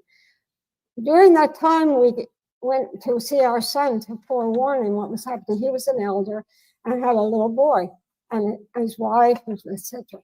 So we warned him, and he was not happy about it, that what we were doing, that I had gone forward. When the program was shown, before it was shown, they were determined to get me disfellowship. They wanted, the society was. There was a booklet called Free Minds. There was a website in those years that was Free Minds. It was one of the few XJW's websites and discussion boards. So I had written a long letter to a former witness who had been in Bethel, and this was the man years and years ago who was a circuit overseer. Eventually, after 16 years old, he was working on the New World Translation. Eventually in the circuit work, eventually more kids, but he was it's still used by the society. He was a troubleshooter for the society for the whole the whole state of Florida, and also half of Georgia. So we didn't see him a lot at meetings, so he didn't sit on many judicial hearings because he wasn't around. So I talked to him, but I wrote him a long letter explaining a lot of problems, and he put it in the Free Minds Journal. He never asked, he put it in there. Oh my gosh, the hat hit the fan. The society, somebody sent that to the society. They sent it to the congregation and told them to get rid of me. And so my husband comes home from the meeting. He's an elder, right? He comes home from the meeting. He says, "Okay, your judicial hearing is Friday." And I said, "Okay, great." And I was looking forward to it. I wanted out. In fact, when Dateline aired, the hour before it, and NBC News in Nashville, mind you, carried a special on this before Dateline aired. And a reporter came to our house and asked me questions. And one of the questions that she asked was, "How do you feel about all this?" And this was right after the disfellowshipping, which I'll get to you in a second. And so I said, "Disfellowshipping, it's a badge of honor." I said, "I don't want my name ever to be associated with an organization that protects predators instead of children." And that appeared on television. Yeah. And the next hour was Dateline. Our son went into Bethel 2 weeks later to talk to a high position man in Bethel about this. And that man told my son that thousands and thousands of witnesses left the organization because of your mother. And he's the reason they're dying. They're going to die. So our son came home, told us, never spoke to us again. 2002. He said, "We broke the 11th commandment. Thou shalt not go public." So we raised him that way. We said, "You never leave Jehovah's organization from this high, you know." And so we weren't angry at him. But then the newspaper articles started all over the country. And it was just a rolling ball of negativity against the organization. Well, what they did was say, write this thing and send this article out of Free Minds to the elders. They call a judicial hearing. Joe goes with me, and we sit there, and I'm being asked questions about this article. "Did you write this article?" I said, "Yeah, I wrote it, but not quite like what it is." But I said, "I sent it to a friend of mine. I never sent it to Free Minds." And they kept asking me different things. I talked them out of it. I showed the legal right that what was put in there had been changed by the man, number of words and so forth. I said, so this is not exactly the way I wrote this. And legally, they couldn't do anything about it. So then I went to the judicial hearing, answered all their questions. And as I was leaving, the man in charge of the judicial committee says to me, "Sister Anderson," he said, "I have a question to ask you." And I said, "Fine." He said, "Okay." And I knew it was the governing body question. How do you feel about the governing body? You hang yourself, right? Because you say, "I'm not a believer anymore." I wouldn't answer the question. I knew it was coming. And I said, "Before you ask me the question, let me tell you something." I said, "Because of what you all have done, I vowed to Jehovah that I would never cross the threshold of a Kingdom Hall again until you, an organization, changed their policies to protect children." I stood up, Joe and I walked out of the room. Press was waiting all in front of the Kingdom Hall. Jairus was furious. And then I had a new letter. So they wanted to disfellowship me over that. And they did. But I appealed it. I thought I appealed it. But my lawyer, I got a lawyer. And my lawyer said, okay, they were going to have 6 men in an appeal at another place, but they weren't going to have it at a Kingdom Hall because of all the press. So they rented a place at a motel. And my lawyers wrote them and said, we're not allowing her to go to a motel with 6 men in a room. So I refused to be there. And that's when all 6 decided I was his fellowship. That was 19th of May, 2002. Joe was his fellowship for not keeping his wife under control a few months ago. A few months later in July, I was his fellowship for something about the organization. I disturbed the organization or something like that. So a few months later, I had something I had to do. I had to find out at the motel. So I called the motel up and I tell them, I said, these 6 men were there on this date. Who rented the room? What person rented the room? And so he looks through all their records and come up with this and said, oh, by the way, these men have never paid for that room. You know, so it was this fellowship. I asked my husband after that, this is what I said. Now, my husband never cursed. This wasn't part of his vocabulary. And so I said, you know, most of the people in the organization who break up after one is disfellowshipped or so, I said, the marriages don't last. He said, I said, how come ours didn't break up? How come you were so nice to me all the time? And he said, well, for the last year of this, he said, I was a believer in what you were saying. He said, I did not believe in the organization any longer. And I said, really? I said, is that why you stayed? Yeah, he said, because, he said, as an elder, I sat in every meeting discussing you, my wife. And he said, I was there covering your ass. And so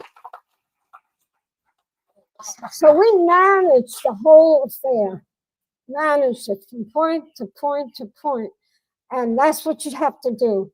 You know, I wasn't satisfied with what I learned as a pile of crap. And Harry Ploy still stayed until he died. I don't give a hoot about what other people do. I don't care what they worship, whatever they want to do, just don't cause harm.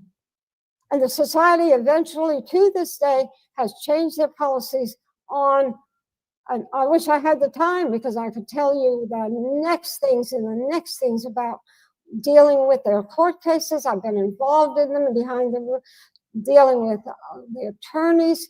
And we have 2 cases coming up that we're going to be very involved with. But a lot of this is confidential, and we'll stay that way until we buy the transcripts and we put these cases on the internet. I'm not the only one working. We got a great bunch of people. I've talked to more today. I talked with the private group of, Gideon's Force. There are people who are working to put a stop to, what's the word? I can't think of the word. These predators steal kids and cross them over the border. Yes. And so that's who is part of listening to all of this and interviewing people who know about this. And all of this is being put together with powerful people and presented to the U.S. government. We're not stopping, none of us. It's not we're martyrs. It's not fair to the kids to grow up in this. And the society has a lot of blood on their hands. But most of those men are dead.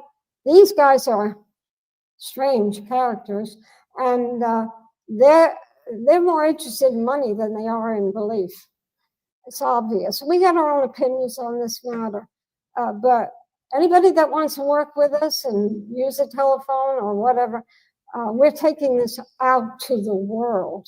And Jehovah's Witnesses are going to prominently play a part in this, whether they hate it, but they're going to play a part in this. They're not alone. All other churches are having problems with child abuse. Half the congregations don't go anymore to the Baptist church. It's empty, the pews, child abuse. I get calls from telephone calls from churches, 5,000 people in one church. I get a call about that. How in the world did you stop this? What are you doing? We will keep helping the kids. They have a right to grow, and also they have human rights. That's what we're fighting for, human rights. And Europe is addressing this. Norway has addressed human rights of fellowshipping children. You got Sweden looking into this, Finland looking into this, all those far eastern countries in Europe, all looking into this. What they do when they do it is remove the money that they pay religion or the Watchtower every year, a few $1 million. Already in Norway, the witnesses don't get the $200,000 a year for being a religion. So witnesses don't give money in a box in a kingdom hall or in a church or whatever. It comes out of the taxes of everybody to support religion in those countries. We are looking into this. Money laundering, I gotta tell you, we got a speaker, I hope, that's gonna be speaking here in the next day or two, and he's gonna be talking about money laundering in the organization. So there we are, folks. Thank you for listening. Ah! Oh. My pleasure to be here and see and talk to you all.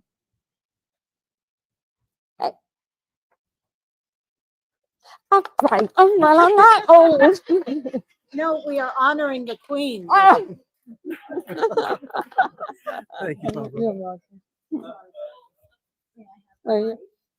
Oh, I got the mic. You got the I'm mic. walking away. Yeah. Barbara Anderson, Queen of the Apostles.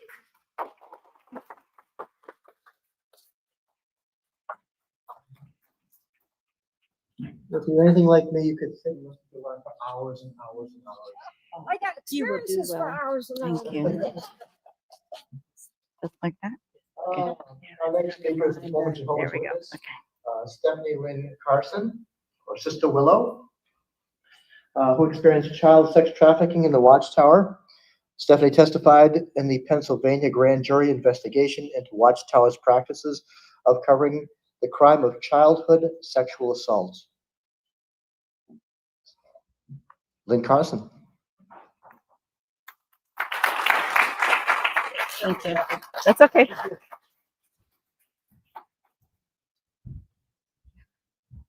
Thank you. I haven't been on a stage since I was a little Jehovah's Witness girl. Thank you all for giving me this time today. Before I begin to speak, I want to the audience, especially online, I want to give an age disclaimer. The world is a very evil place, and Watchtower has done very evil things to our children. One thing that I have learned in my journey is that there's 3 types of justices. There's criminal justice, there's civil justice, and there's true justice, which is justice for all. And this speech today is a call to action, not to just you in the audience, but to the greater world and the community at large. My name is Stephanie Lynn Carson. When I was 5 years old, I became a citizen of the Jehovah's Witnesses earthly organization that they like to refer to as the government of Jehovah's Kingdom. Now I stand before you as Willow Rose Grace because my journey of healing brought me to a place where I legally changed my name. Since 2015, I have been a full-time advocate, petitioner, reaching out to elected officials, seeking justice not just for myself, but for thousands like me. Those who give up their citizenship to this apocalyptic political ideology called Watchtower are the ones that are shunned, stalked, and threatened. If you could give me my first slide. In March of 2020, Just as Italy closed its borders due to the COVID lockdowns, my lifelong friend, next slide, please. My lifelong friend of 40 years, Gabriella, was beat near death by a Jehovah's Witness because Armageddon had struck the earth and it was now time for her to die.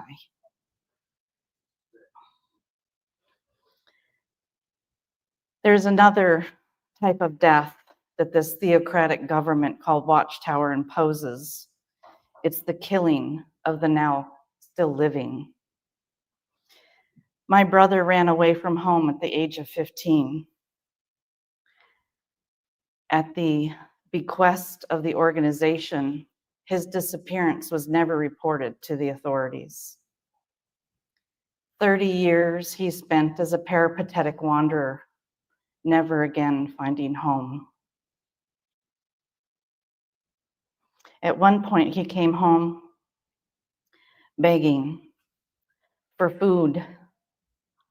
And instead of being given food, he was then told that he should sell himself for sexual favors in order to buy himself a Happy Meal. These are only two examples of the human rights abuses that this cult ideology uses in an effort to immanentize the Eshkelon, which is the definition of apocalyptic politics. These cycles repeat when we don't intervene. Next slide, please. Watchtower is life worth living. I imagine that that was be my brother. Next slide, please. This was my brother right around the time when he disappeared, just a beautiful young boy. Next slide, please. This would be the last photograph I would find of him, a mugshot taken shortly before he died. Next slide, please. When he died, I found a pair of baby shoes amongst his belongings. I then knew that life was repeating the cycle. Next slide, please. I found his child on those streets of San Francisco, homeless with his mother. I would later learn that my brother's two children both also suffered homelessness. From the early days of first contacting lawmakers in 2015 to testifying in the grand jury later in 2019, I've worked on legislation reform in California, Arizona, literally coast to coast. I have walked this path not alone, but alongside a growing community of survivors and reformers. Our goal is clear. We want to expose the harm perpetrated under the guise of religious freedom and to ensure accountability through law. A brief history of how I began this work. In 2005, a random Google search brought me to Barbara Anderson. I called her and I told her my story and that of my brother and the many, many boys that I saw fall in my Kingdom Hall. In 2015, I began working with Mark Rossi in Pennsylvania on statute of limitation reform. And in 2017 is when my brother died to a heroin overdose, and I began frantically looking for this child. In 2018, I joined Barbara Anderson's SCARS, which she was working on a legislation that I thought just absolutely needed our attention. And that is of the secrecy that the churches are allowed to keep in calling them simple sin. I was so inspired by the work being done in California that I traveled back and forth learning as much as I could. I took what I learned back to Arizona. Victoria Steele wrote up the legislation only to be turned down by a bishop from the LDS church.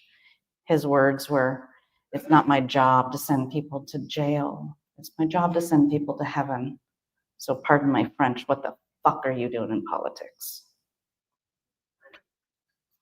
In 2019, I had the privilege of testifying in the Pennsylvania grand jury. And in 2020, my husband and I took the door-to-door ministry back to the streets of our small little Norman Rockwell town where we grew up, where my brother had disappeared. And we went door to door with a little pamphlet that we had made, a pamphlet about his homelessness, about disappearing and no one noticing. And we asked the community, please call the representative and demand that these churches no longer keep these secrets. And they did, they responded. So much so that the representative then called us and said, "Why don't you get into my office? Apparently there's a law that we need to write for you." This is an uphill battle. The church is a very, very strong force. In 2023, we made a second attempt in Arizona with Leo Biasucci, and then again in 2024 with Mark Rossi. We have a new opportunity ahead of us. We meet September 9th with Nate Davidson in Pennsylvania. He has promised us a bill to end clergy secrecy. But today I come to you in 2025 with a Justice for All campaign. Because the story is not my story, it's not the story of my brother, it's the story of all of us. We all have had our human rights abused with this organization. It doesn't stop at child sexual assault. It doesn't stop at the disappearance of one child. I want to be clear. I speak to you today not seeking sympathy. And although my message might seem to be political, this is not a political statement, and this is not about an ideology of right or left. This is my journey of healing, and I'm offering it to you. Next slide, please. I bought this painting for my girlfriend in Italy right after she almost died. I thought it was a perfect description of what we all are trying to do, is to remove the evil that they have put into us. This is an invitation to all of you to be brave alongside me. Tell your story, invite others to do so. And we really need the outside world to come in and look at what and who the Watchtower is.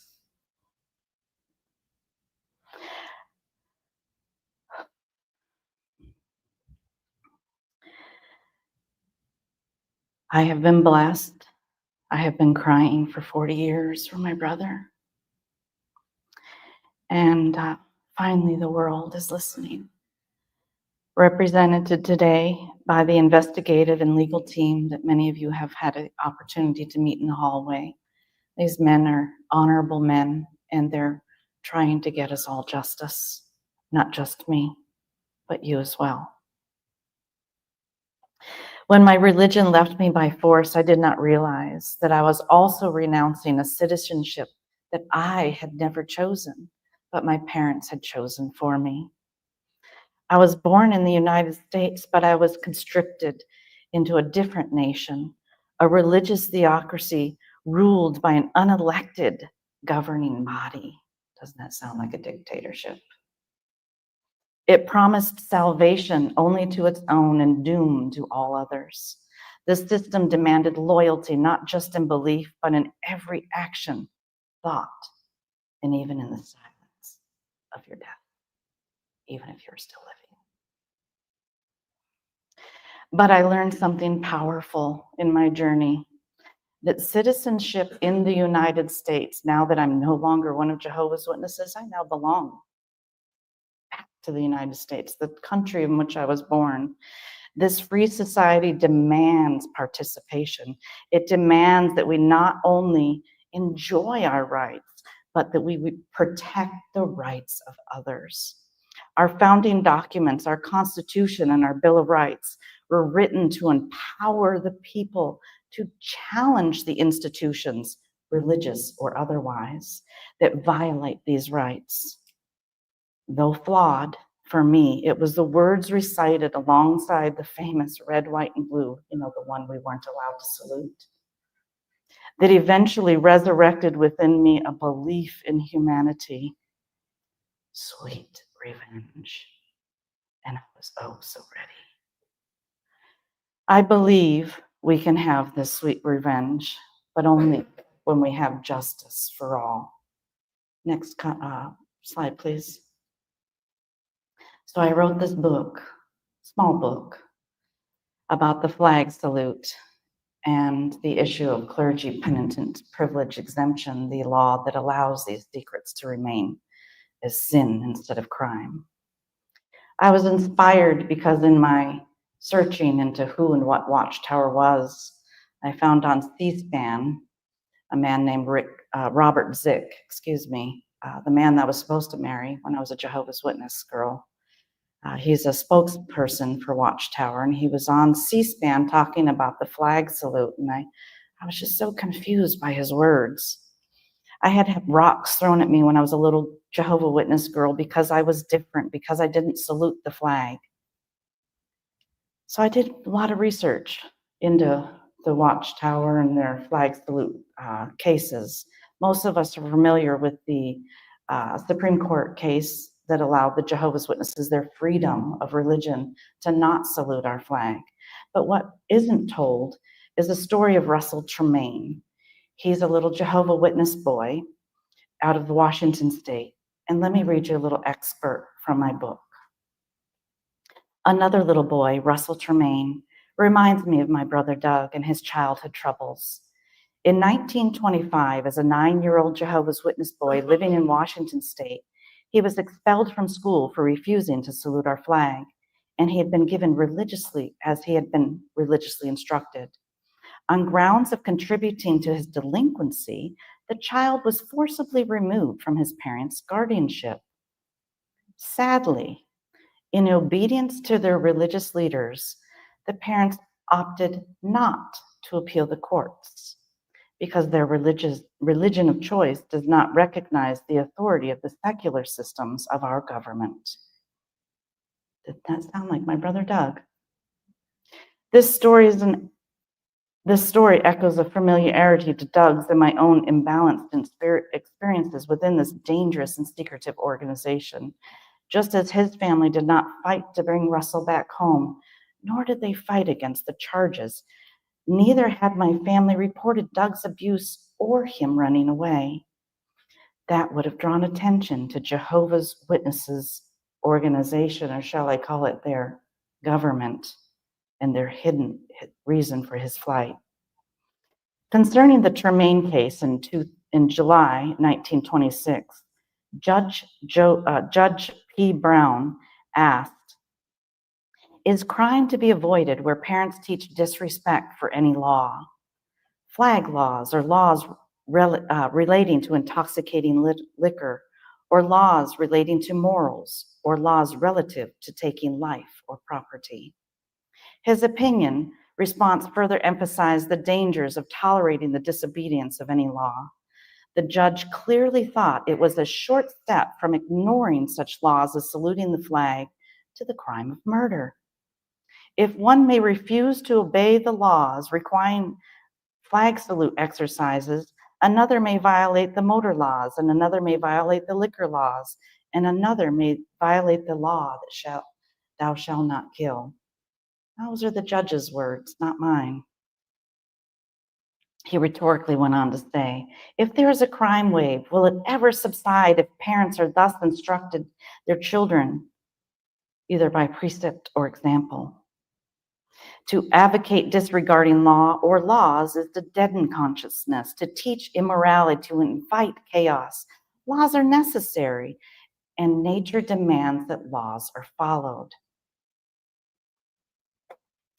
If we want and expect a better world for our children, then we cannot be idle bystanders. Inaction and silence is a killer. They had caused my brother's death. 30 years it took him to die, all because he didn't want to be abused any longer. To understand our current fight, we must look at history, and truth can be found in the stories of those that came to the Americas seeking asylum from religious oppression. One issue of the day when our nation was new and being founded was that of the Protestant Reformation, which led to America's founding and the church's indulgence tax. The indulgence tax originally meant to offer kindness or favor to those that were falling short in what God would want for them to have a moral and beautiful life. But because this indulgence tax had been left unchecked, it was providing a get-out-of-free jail card, allowing crime to be classified as simple sin for a price, of course. When that price is the loss of childhood innocence, then it becomes time for a price gouge. We cannot allow our children to pay for the sins of others. When greed and immorality overtake our moral institutions, then it becomes time again for a reformation and a revolution to commence. Making our voices heard in the hall chambers of Congress in a rallying cry that speaks to the hearts of both survivors and reformers. For the human race, where we share a valued system, the innocence of children, the sanctity of truth, and the need to protect the vulnerable over the institutions who have proven to be led by greed rather than grace. For this reason, I have chosen to speak today on the very subject of politics and religion. The practice of granting indulgences, the freedom to sin for a monetary cost, became controversial during the Middle Ages due to the abuses such as selling indulgences, which was then seen as a way for the church to raise money, went against the universal laws of human rights. History is currently repeating itself. The echo from the past haunts our worship centers today. They have been made to be places where unrestrained indulgences are once more being perpetrated at the highest papal levels. In my journeys, I have met 3 survivors that were trafficked by Mother Teresa. Just as had those who left the church and came here to build a new nation, how can we use these constitutional rights that were penned by these men to change our current course of history? Today, it will be former Jehovah's Witnesses who address this same issue head-on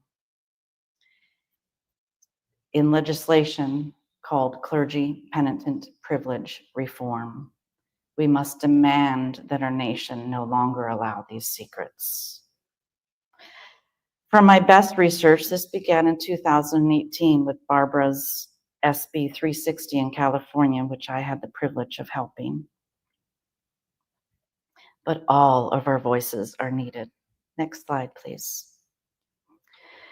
We're given a clue by the founding father, John Adams, when he famously said, "Our Constitution was made only for a moral and religious people. It is wholly inadequate to the government of any other." Now, our founding fathers, they were Christian and they were other denominations as well, much like our nation today. So yes, we are a religious people, but what must we be? We must all be moral in order to be a nation. So although we have the right of freedom of thought, our founding fathers knew that the minds of our nation's citizens must remain moral, if not to have an ill effect on the overall security of its people, which can evolve into a national security concern, especially when these indulgences involve the harming and slaughtering of our children, which is nothing new to the church. They have a history of disregard for the sanctity of life and the innocence of childhood. Their immorality has been used as a weapon of war, and our children have been used as the soldiers in this unjust war. Back in the 16th century, Pope Leo X ruled the Vatican in the 16th century. He had very exotic tastes. For his entertainment, young little naked boys would jump out of cakes. The worst story for me was when he had a boy painted from head to toe with pure gold because the golden age had struck. They paraded this boy around the streets of the Vatican in celebratory of their good fortune. The institution chose protecting its assets over the sanctity of innocence at the cost of this child's life. That little boy died, but the festivities went on. He died from poison, but the celebrations went on for days. Kind of reminds me of Watchtower, doesn't it? Martin Luther and those who followed in like-mindedness inspired those who penned our founding documents of this nation. These moral men rose up and took notice, and moral men now are standing up and taking notice.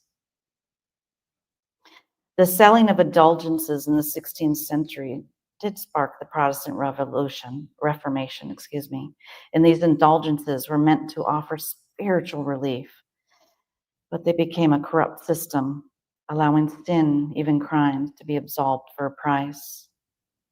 Here we are 250 years later, and John Adams' words are timeless indeed.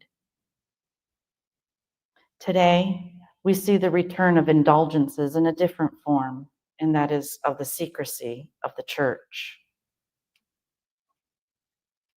Our First Amendment protects the several fundamental rights, primarily freedom of expression of religion. Congress shall make no law respecting an establishment of religion, it says. One person's First Amendment rights, this is my view, gives way when they infringe on another. Thus, the elders' right to believe as they wish does not give them the same right to allow this harm to happen to our children. Clergy secrecy is a matter of national security. When secrecy protects crime, it no longer is a religious liberty. It's a breach of human rights, and in some cases, it constitutes a state-sanctioned neglect. Every child within our borders, regardless of their parents' belief, is entitled to a full protection of our laws. Will, can you start handing out those gifts, please? We are in a time of a new reformation and a rebirth of our nation. There are enemies to what our founding fathers of this nation foresaw. Next slide, please. I found this in a coffee shop. It reminded me much of the abuses that our own children in Watchtower were suffering. Next slide, please. Mel Gibson. He says, it's not an open secret in Hollywood. These people have their own religious and spiritual teachings and their own social and moral framework. They have secret tests and they are sick, believe me, and they couldn't be more odds with what America stands for.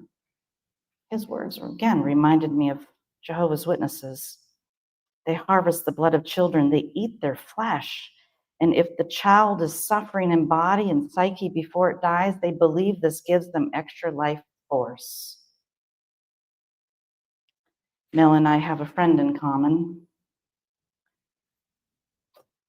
a friend whose children were trafficked by Mother Teresa. Next slide, please. Roseanne Barr also speaks to these same satanic abuses.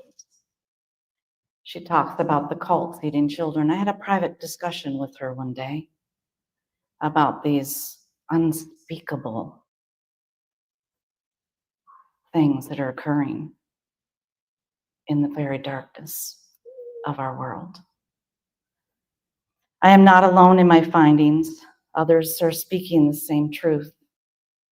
In Utah, there exists legislation, House Bill 196, for reform, specifically targeting satanic ritual abuse. Did you know cannibalism is only illegal in one state? That's Idaho. The elders would say this could never happen in Jehovah's organization, but it does. My elder, or my brother, that remained in the organization, he disfellowshipped a girl who unfortunately had to endure watching one of these horrific murders while she was also being gang raped. Follow the case out of Maine. You will hear her truth echoed in what I have now stated. Next slide, please. The Watchtower's very own words, I call this the Watchtower Murder Letter, where they instruct the elders to not inform the authorities of several murders. It's imperative that we, as citizens of this free nation, take advantage of the Constitution and the Bill of Rights that was laid in our foundation so that we would not once again have to run from the church, but the church would have to remain moral and clean. Ways that we can participate. I said this was a call of action. Nate Davidson in Pennsylvania will be carrying this legislation for us. And then next will be speaking my attorney, Travis Walker. He'll be speaking of civil cases being brought forth. But most importantly, I'm asking you, I don't care if you live in America or not, write to POTUS. And a Hail Mary, like in football, we all need to write to him, because with one stroke of a pen, this man has the power to end the secrecy. It's called an executive order. John F. Kennedy said, secrecy is repugnant in a free and open society. And when I was forced out of Watchtower, when you chose to leave Watchtower, why did we leave? We wanted freedom. And that freedom can only happen when our children are no longer being eaten. Thank you.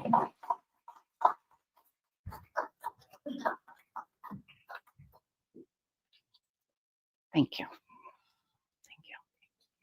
I'll take this off. I'll get it over here.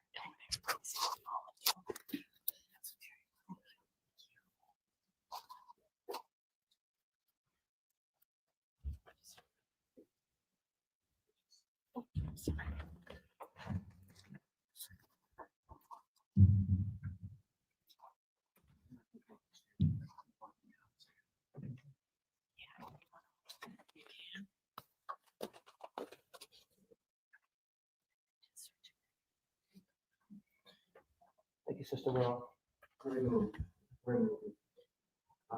Our next speakers are Joel Elliott. He's an ex-Green Beret, former police officer and CEO of an investigative intelligence company. Travis R. Walker is the founder and managing attorney at the law office of Travis R. Walker. He's been practicing law since 2007. His educational background includes studying and graduating from Fort St. Lucie High School, Indian River Community College, Florida Atlantic University, and the Florida Coastal School of Law. He credits his extensive public service and charity involvement for helping him gain exposure towards other service-oriented lawyers. Joel and Travis. Thank you. It's a pleasure to be here. My name is Joel Belliot. I am not an ex-Jehovah's Witness. I knew basically nothing about the Jehovah's Witnesses January of this year. What I do know a lot about is human trafficking and injustice, and I've spent a good portion of my life trying to reverse said injustices. Earlier this year, I heard about some of the stories that were happening and were coming out of the ex-Jehovah's Witness community. The first person that I talked to was Stephanie. And after talking to her and several others, I was like, we got to do something about this. So most of what my talk today is about is just who I am and what I do and why I want to help. And I could serve most of our time for Travis to talk because he's on the functional end of what we're doing. So next slide, please. I'm going to talk about who I am, what I do, what my company does, why I want to help, who we partner with, and our overall strategy for how we are hoping to get justice for the XJW community. Next slide. So I'm a father of 8 children. I'm a non-denominational Christian. I've been a Christian my whole life. I was raised in a very odd sort of fringe belief version of Christianity. It wasn't Jehovah's Witnesses, but I was taught as a child that most Christians were doing it wrong and that only we were doing it right. And I feel some kinship with ex-Jehovah's Witnesses in that I was lied to also as a child and told a lot of things that I later found out were not true. I'm an ex-Army Special Forces Green Beret. I was in the Army for 10 years, did a lot of very interesting things defending our country. As part of that, I became an expert in various sorts of intelligence gathering that's relevant to what I do today. I was also a police officer for 4 years. I specialized in organized crime investigation and gang investigation and was able to start the second successful racketeering case in Oklahoma State history.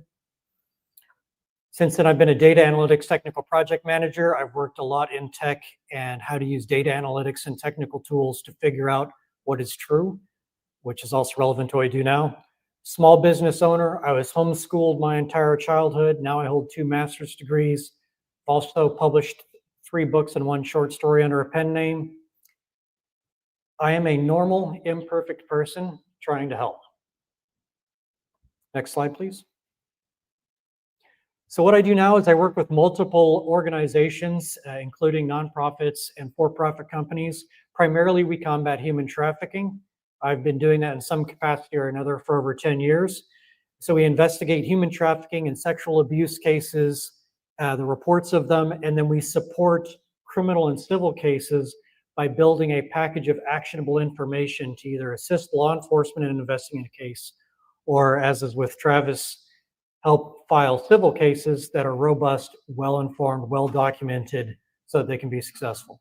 We identify and map organizations responsible for and benefiting from abusing people. And we think that it applies here. So we try to turbocharge justice. I'm the CEO and head of investigation at Implicit Good Incorporated.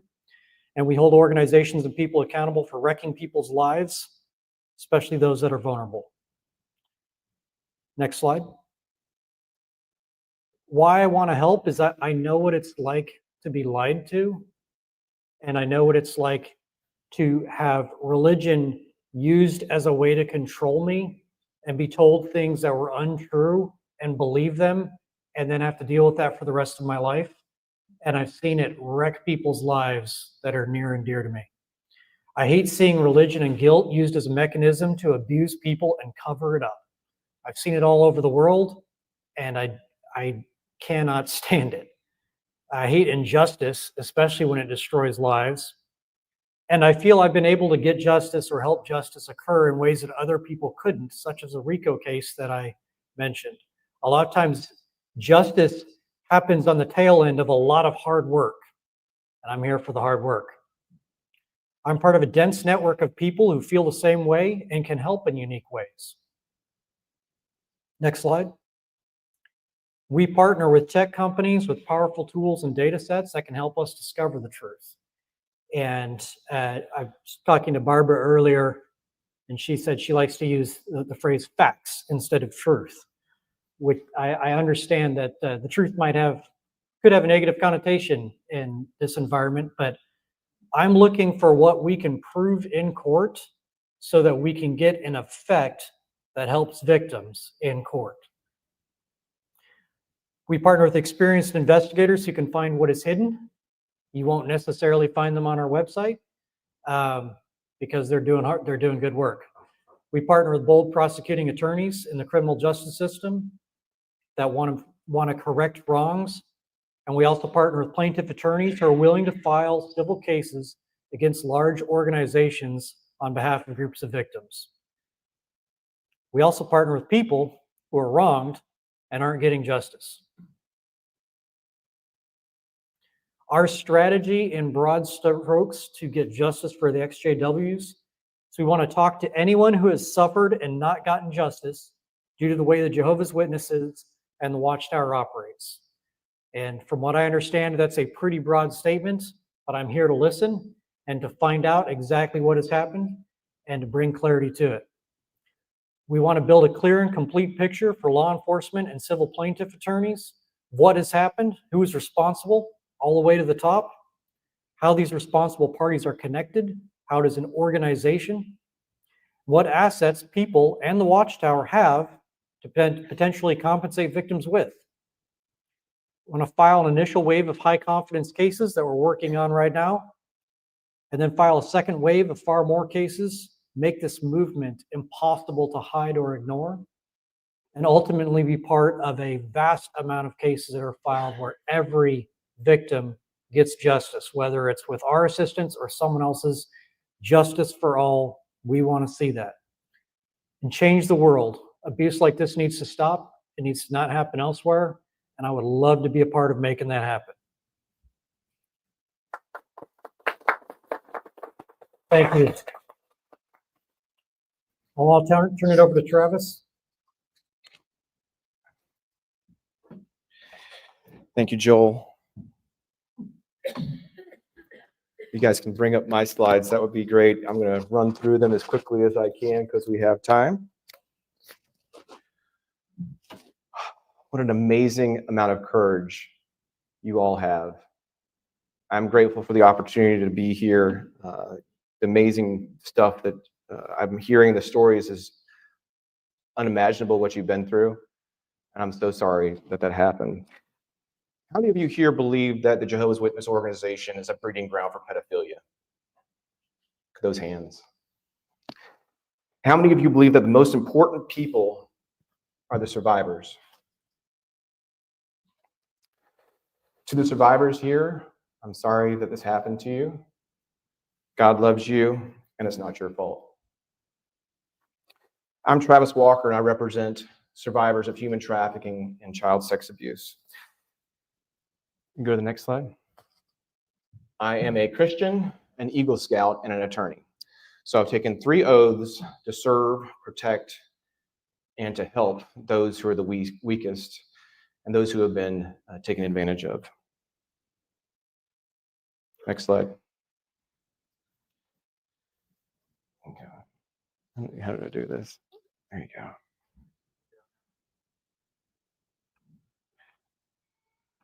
All right. Next slide. All right. The problem, uncovering the, I'll go back. Uncovering the abuse, there's 3 things. The problem, the legal journey, and the transformation. The problem, uncovering the abuse and institutional betrayal. The legal journey, how justice happens, and the transformation, healing, empowerment, and action. The problem, uncovering the abuse and institutional betrayal. The hero, the survivors of the abuse. Brave survivors who trusted their faith community and children who deserve protection and are at the heart of this story. These families are seeking truth and accountability for the harm that they endured. Their desire for justice. Survivors have a desire for justice regarding the harm they suffered. They seek acknowledgement of their suffering and want measures to ensure prevention of future abuse. The stories I hear hurt me. They hurt me. Because you guys have experienced such terrible evil by the hands of some of the most evil men that are out there. And every survivor has a story that needs to be told. The external problem. Jehovah's Witness cult has a 2-witness rule. You guys know that. That prevents reporting of abuse. Systemic silencing of victims through disfellowshipping threats. And elders instructed to protect the organization over children. Thousands of unreported cases in internal databases. Understanding betrayal trauma, the internal problem, betrayal trauma, violated by trusted religious leaders, the people you trusted. Spiritual abuse, told their suffering doesn't matter. Isolation, cut off from family and community for speaking out. Who here has been cut off from your family? Self-doubt, gaslit into believing they're the problem. Next slide. Understanding the cult structure, the deeper issue. The cult structure creates an environment where predators are protected and survivors are punished. That's an evil cult. This isn't just about individual crimes, it's about a system that enables and perpetrates abuse. Next slide. You don't fight this battle alone, though. I am your guide, Travis R. Walker, Esquire, and we offer specialized experience in cult abuse litigation with a deep understanding of Watchtower policies. I have a proven track record of successful settlements and I serve as a compassionate advocate for survivors. I believe there are satanic influences deeply embedded in the Jehovah's Witness cult. Why choose us? What sets us apart is our understanding of cult dynamics. Working with others, we prioritize treating every survivor with dignity and respect, ensuring they feel supported throughout their journey. We work closely with ministries and we go an inch wide and a mile deep as opposed to a mile wide and an inch deep. Next slide. A three-phase approach to justice. Phase 1, investigation and documentation. 2, legal action. 3, accountability and change. Next slide. Your next steps. This is your case. I am your guide. You are the hero. Don't wait. Statute of limitations apply. I've talked to men who are now in their 70s who were abused when they were children. Schedule a confidential consultation. No cost, no obligation. We do free consultations for survivors. Preserve your evidence, documents, photos, communication. Connect with other survivors, just like you guys are doing here today. That is the courage that you have. Strength in numbers. Know your rights. Recent law changes expand your options. Time is critical. Act now. Every day that goes by is another day that is a day that the statute of limitations is now closer to expiring. Next slide. The cost of inaction. What happens if you don't act? Justice delayed is justice denied. Statutes run out. Evidence disappears. Witnesses move. Records are destroyed. The cult continues to operate with impunity. And other children remain at risk in this same system. Who here prays for and thinks about the children of Jehovah's Witness right now who are experiencing this? And your healing remains incomplete without acknowledgement. The oxygen, the sunlight, that is what brings healing in these cases. Next slide. Defining success in client advocacy. Success looks like a $35 million jury verdict against Watchtower, multiple confidential settlements, and policy changes forced at the congregation level. Additionally, several public awareness campaigns have been launched. What our clients say, they are behind us and they do an amazing work. They're the heroes in this whole thing. Next slide. From victim to victor. Before, the struggles of a victim. Victims often feel silenced and shamed, leading to feelings of isolation from their communities. They carry the burden of their experiences alone and feel powerless against institutions that should help them. After the rise of a victor, in contrast, survivors become empowered advocates for change. We've heard from them today, and they have amazing stories that need to be heard. They experience their voice being heard and validated and connect with other survivors and see their burden shared and lightened. Next slide. No risk to you. We do this on a 100% contingency fee. It's one of those classic accident things. You know, we only get paid if we recover for you. There's no upfront legal fees. There's no hourly billing. We advance all the case costs, and you keep the majority of any settlement. Next slide. Reasons behind the Watchtower's tenacity. Why are they fighting so bad? Because, I mean, obviously it's a cult that has blood on its hands. The Watchtower's estimated worth exceeds at least $15 billion. They possess thousands of properties worldwide. They maintain a multi-million-dollar legal defense fund. They can afford to hire the best attorneys. They depend on survivors to give up the fight. They want to wear you out. That's their strategy. They count on you to feel intimidated by their extensive resources. Next slide. We level that playing field. Our resources and track record. We provide the national network of expert witnesses, including former Jehovah's Witness elders who testify, forensic accountants, and child psychology experts. These resources help protect our mission. And we've achieved significant milestones such as recovering compensation for survivors, exposing internal cult documents, and implementing forced policy changes, and engaging in public awareness campaigns. The two-witness rule. Everyone knows the two-witness rule, right? What kind of crap is that? Who abuses a child in front of another person? So what we have is a predator's protection system. Watchtower requires 2 witnesses to any abuse before taking action. Sexual predators don't abuse children in front of witnesses. The rule protects abusers, not children. Next slide. Silence by shunning, the ultimate control mechanism. Report abuse, risk losing your family. Disfellowship members are completely shunned. As a Christian, one of the ways that you experience hell is by being disconnected from God. On earth, you're disconnected from your family. And that's what they want you to feel. Parents are told not to speak to their own children. I just was talking with somebody else who's got 4 children who don't talk to, or they're shunned.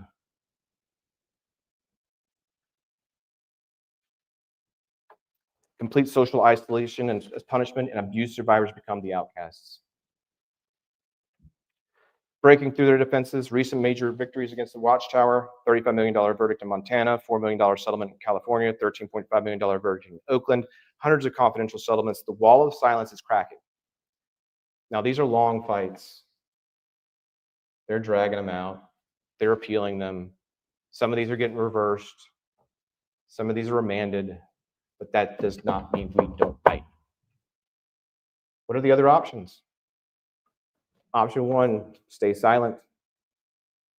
Option 2, try to work through the criminal justice system. Option 3, fight. The legal journey, how justice happens. We offer specialized knowledge through our deep understanding of Jehovah's Witness doctrine and access to internal Watchtower documents. Our network of former elders and expert witnesses ready to testify ensures that you have the best information and support. Survivor-focused approach. Our firm prioritizes a survivor-focused approach with a trauma-informed legal practice. One of the things that I dislike about attorneys the most is how callous they can be. And we work very, very hard in our law firm to be not that way. We provide confidential and compassionate support without judgment about your past, helping you throughout the process. Next slide. The secret database. Over 23,000 alleged abusers. Abusers. How many abused have been abused by those 23,000 abusers?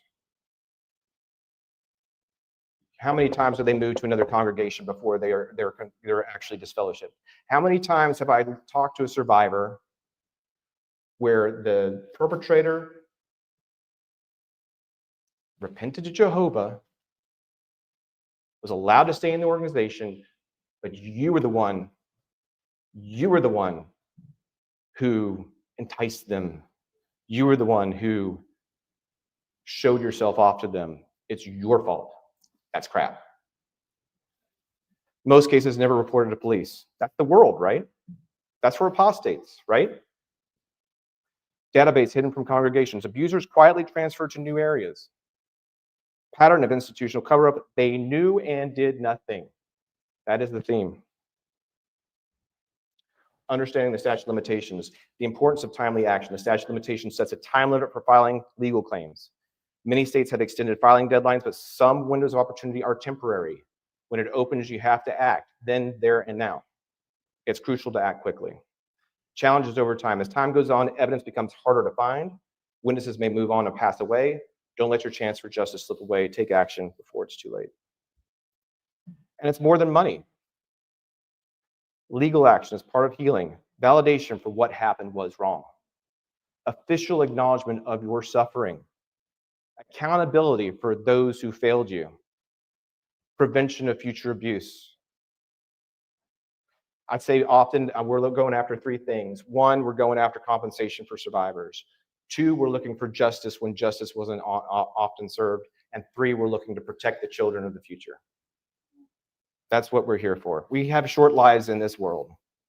But if we can do something where we're fighting for children, I don't know if there's a more proper fight. Justice can be a powerful step in your healing process. Our comprehensive case building approach through investigative process, detailed interviews with both you and witnesses, subpoena congregation records, access Watchtower's internal documents, expert analysis of organizational policies, and connect with other survivors. We leave no stone unturned. Holding everyone accountable in cases of abuse. Potential defendants. In cases of abuse, several parties may be held accountable, including the individual abuser, the local congregation elders, circuit district overseers, and the Watchtower Bible and Tract Society. Legal theories of accountability. Several legal theories can be applied for those being held accountable, such as negligent supervision, institutional liability, conspiracy to conceal, and breach of fiduciary duty. Expert testimony. And we're meeting more and more elders, and so if you want to come forward, we'd love to have your help. Former JW elders who understand the system, child psychology and trauma experts, religious organization specialists, cult dynamics researchers, other survivors willing to testify, your voice amplified by experts. And there's strength in numbers. Sometimes I get asked whether this is a class action. It's not a class action.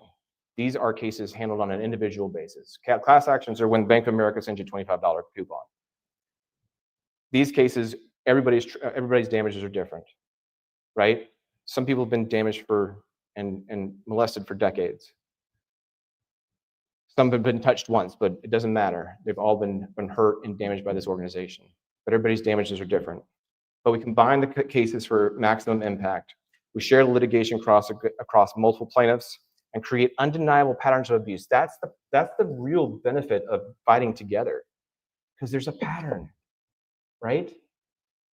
The two witness rule, the disfellowship, the shunning, the blaming of girls. It's ugly and despicable. And we force systemic changes in policies, and together survivors have more power than the organization. Breaking the media silence, bringing cases into the light, strategic media campaigns, documentary participation. I know there's documentaries being filmed and thought of, investigative journalism partnerships, social media awareness. Sunlight is the best disinfectant, and public pressure creates accountability. Your privacy is protected. We offer multiple levels of confidentiality, anonymous initial consultations, sealed court filings when possible, pseudonym use in public documents, John Doe, Jane Doe, those types of things, as far as we can get them. And confidential settlement agreements, you have the power to control how your public case becomes. And addressing the global challenges together. Who thinks that this is a global issue with Jehovah's Witness? It's the same in Australia, it's the same in England, it's the same as here. Global problem, global solution. Worldwide network of survivors and advocates. Cases filed in multiple countries, international survivor support networks, cross-border evidence sharing, global policy pressure on Watchtower. You're part of a worldwide movement.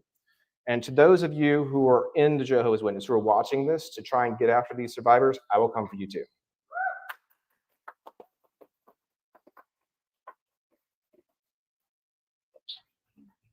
Modern tools for justice, digital evidence collection, modern investigative techniques focus on various forms of digital evidence, including email communications, digital document analysis, social media evidence.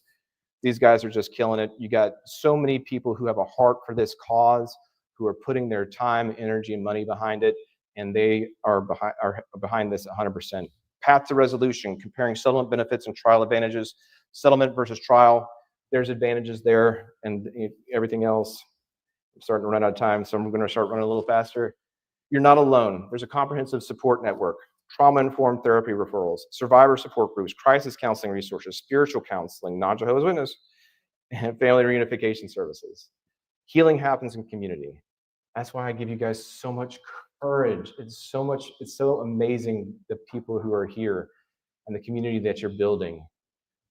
You're doing such a service for others. They see you come forward, and then they will come forward, and then they will have others come forward. So you created a ripple effect that has an exponential result. So thank you for what you do. Pain and suffering compensation, medical and therapy costs, lost wages and earning capacity, obviously punitive damages for the crap that they do.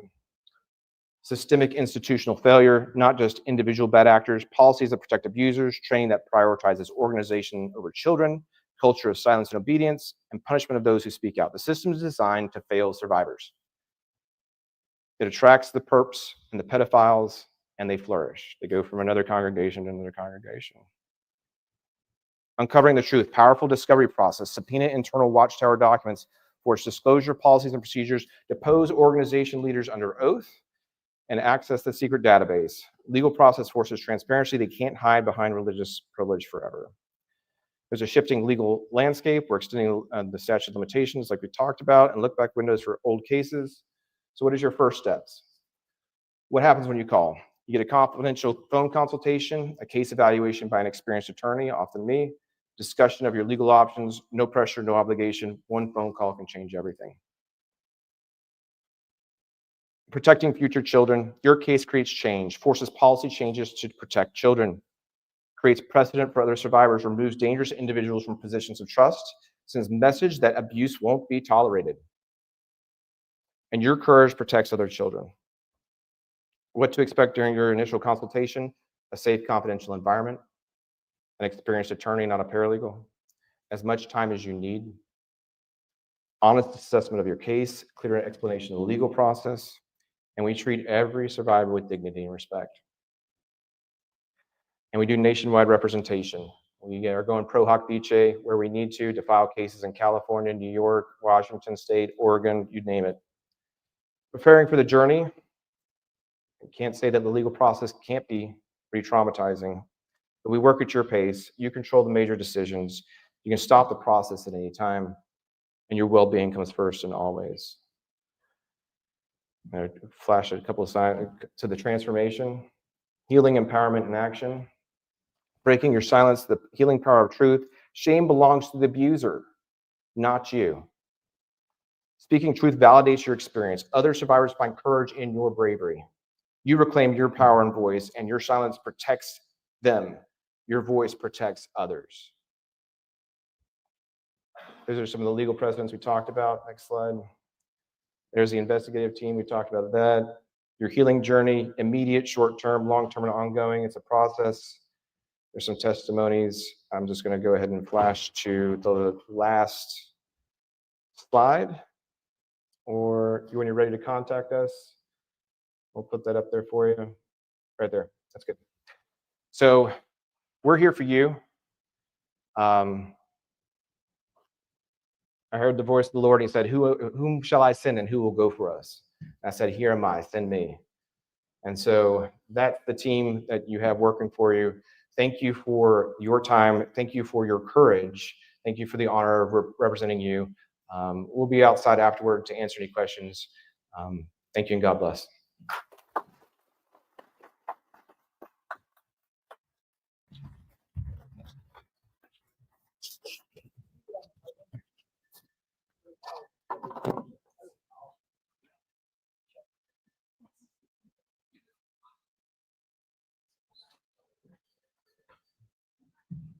That was something else, folks. And let me tell you how powerful that is. There's many people, we have hundreds listening online right now. And so this message is getting out. And what Joel and Travis just did is they made this all credible. You know, we can get up there and we can say things, and you know, a lot of people don't believe us. But when you have a lawyer and a representative like Joel along with the lawyer, talk about what's going on in the world, and specifically in the Watchtower, that gets people credit. It's credibility. It shows that this is no joke. This is happening. Very, very powerful. And for those listening online, if you want to get a hold of Travis, because you couldn't see the film, the slideshow over here, if you want to get a hold of Travis, write me at jwworldnews@gmail.com, and I'll get you all the information you need so we can send it off to Travis. You can connect with him. He's a wonderful man. He's got a good team. By all means, take advantage of that. Now, we're going to go to supper right now, have a break. And we do have the trolley out there, the 6 Screens trolley. If you want to go down and get a Coke, a Circle K, you want to get McDonald's, Wendy's, get on the trolley. Carly is the driver out there. Go see her. She's out in the front lobby. And she'll drive you down the road and you can get what you need and come back here. We get Fritz Springmeyer. He's coming on at 7 o'clock. And we have our Apostolate's Got Talent show tonight. We're looking forward to that as well. So enjoy your supper, and we'll be back in about an hour.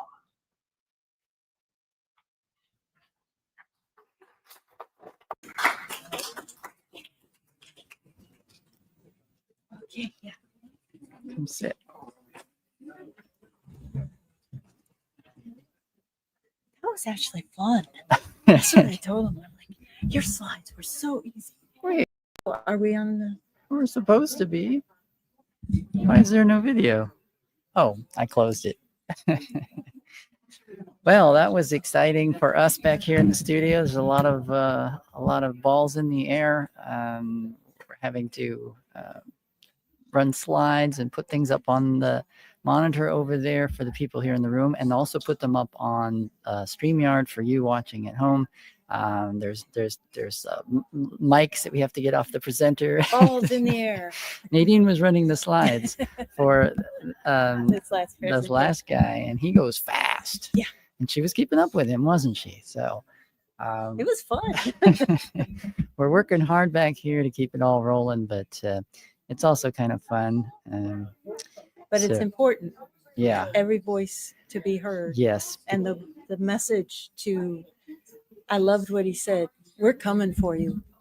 Right. Um, This is giving victims a voice and helping them to become survivors and not just victims anymore. So we'll see you guys after the dinner break. Come on back here. Fritz Springmeyer is going to be next. I know people were asking in the chat about him, and we'll hope to see you then. God bless. Bye-bye.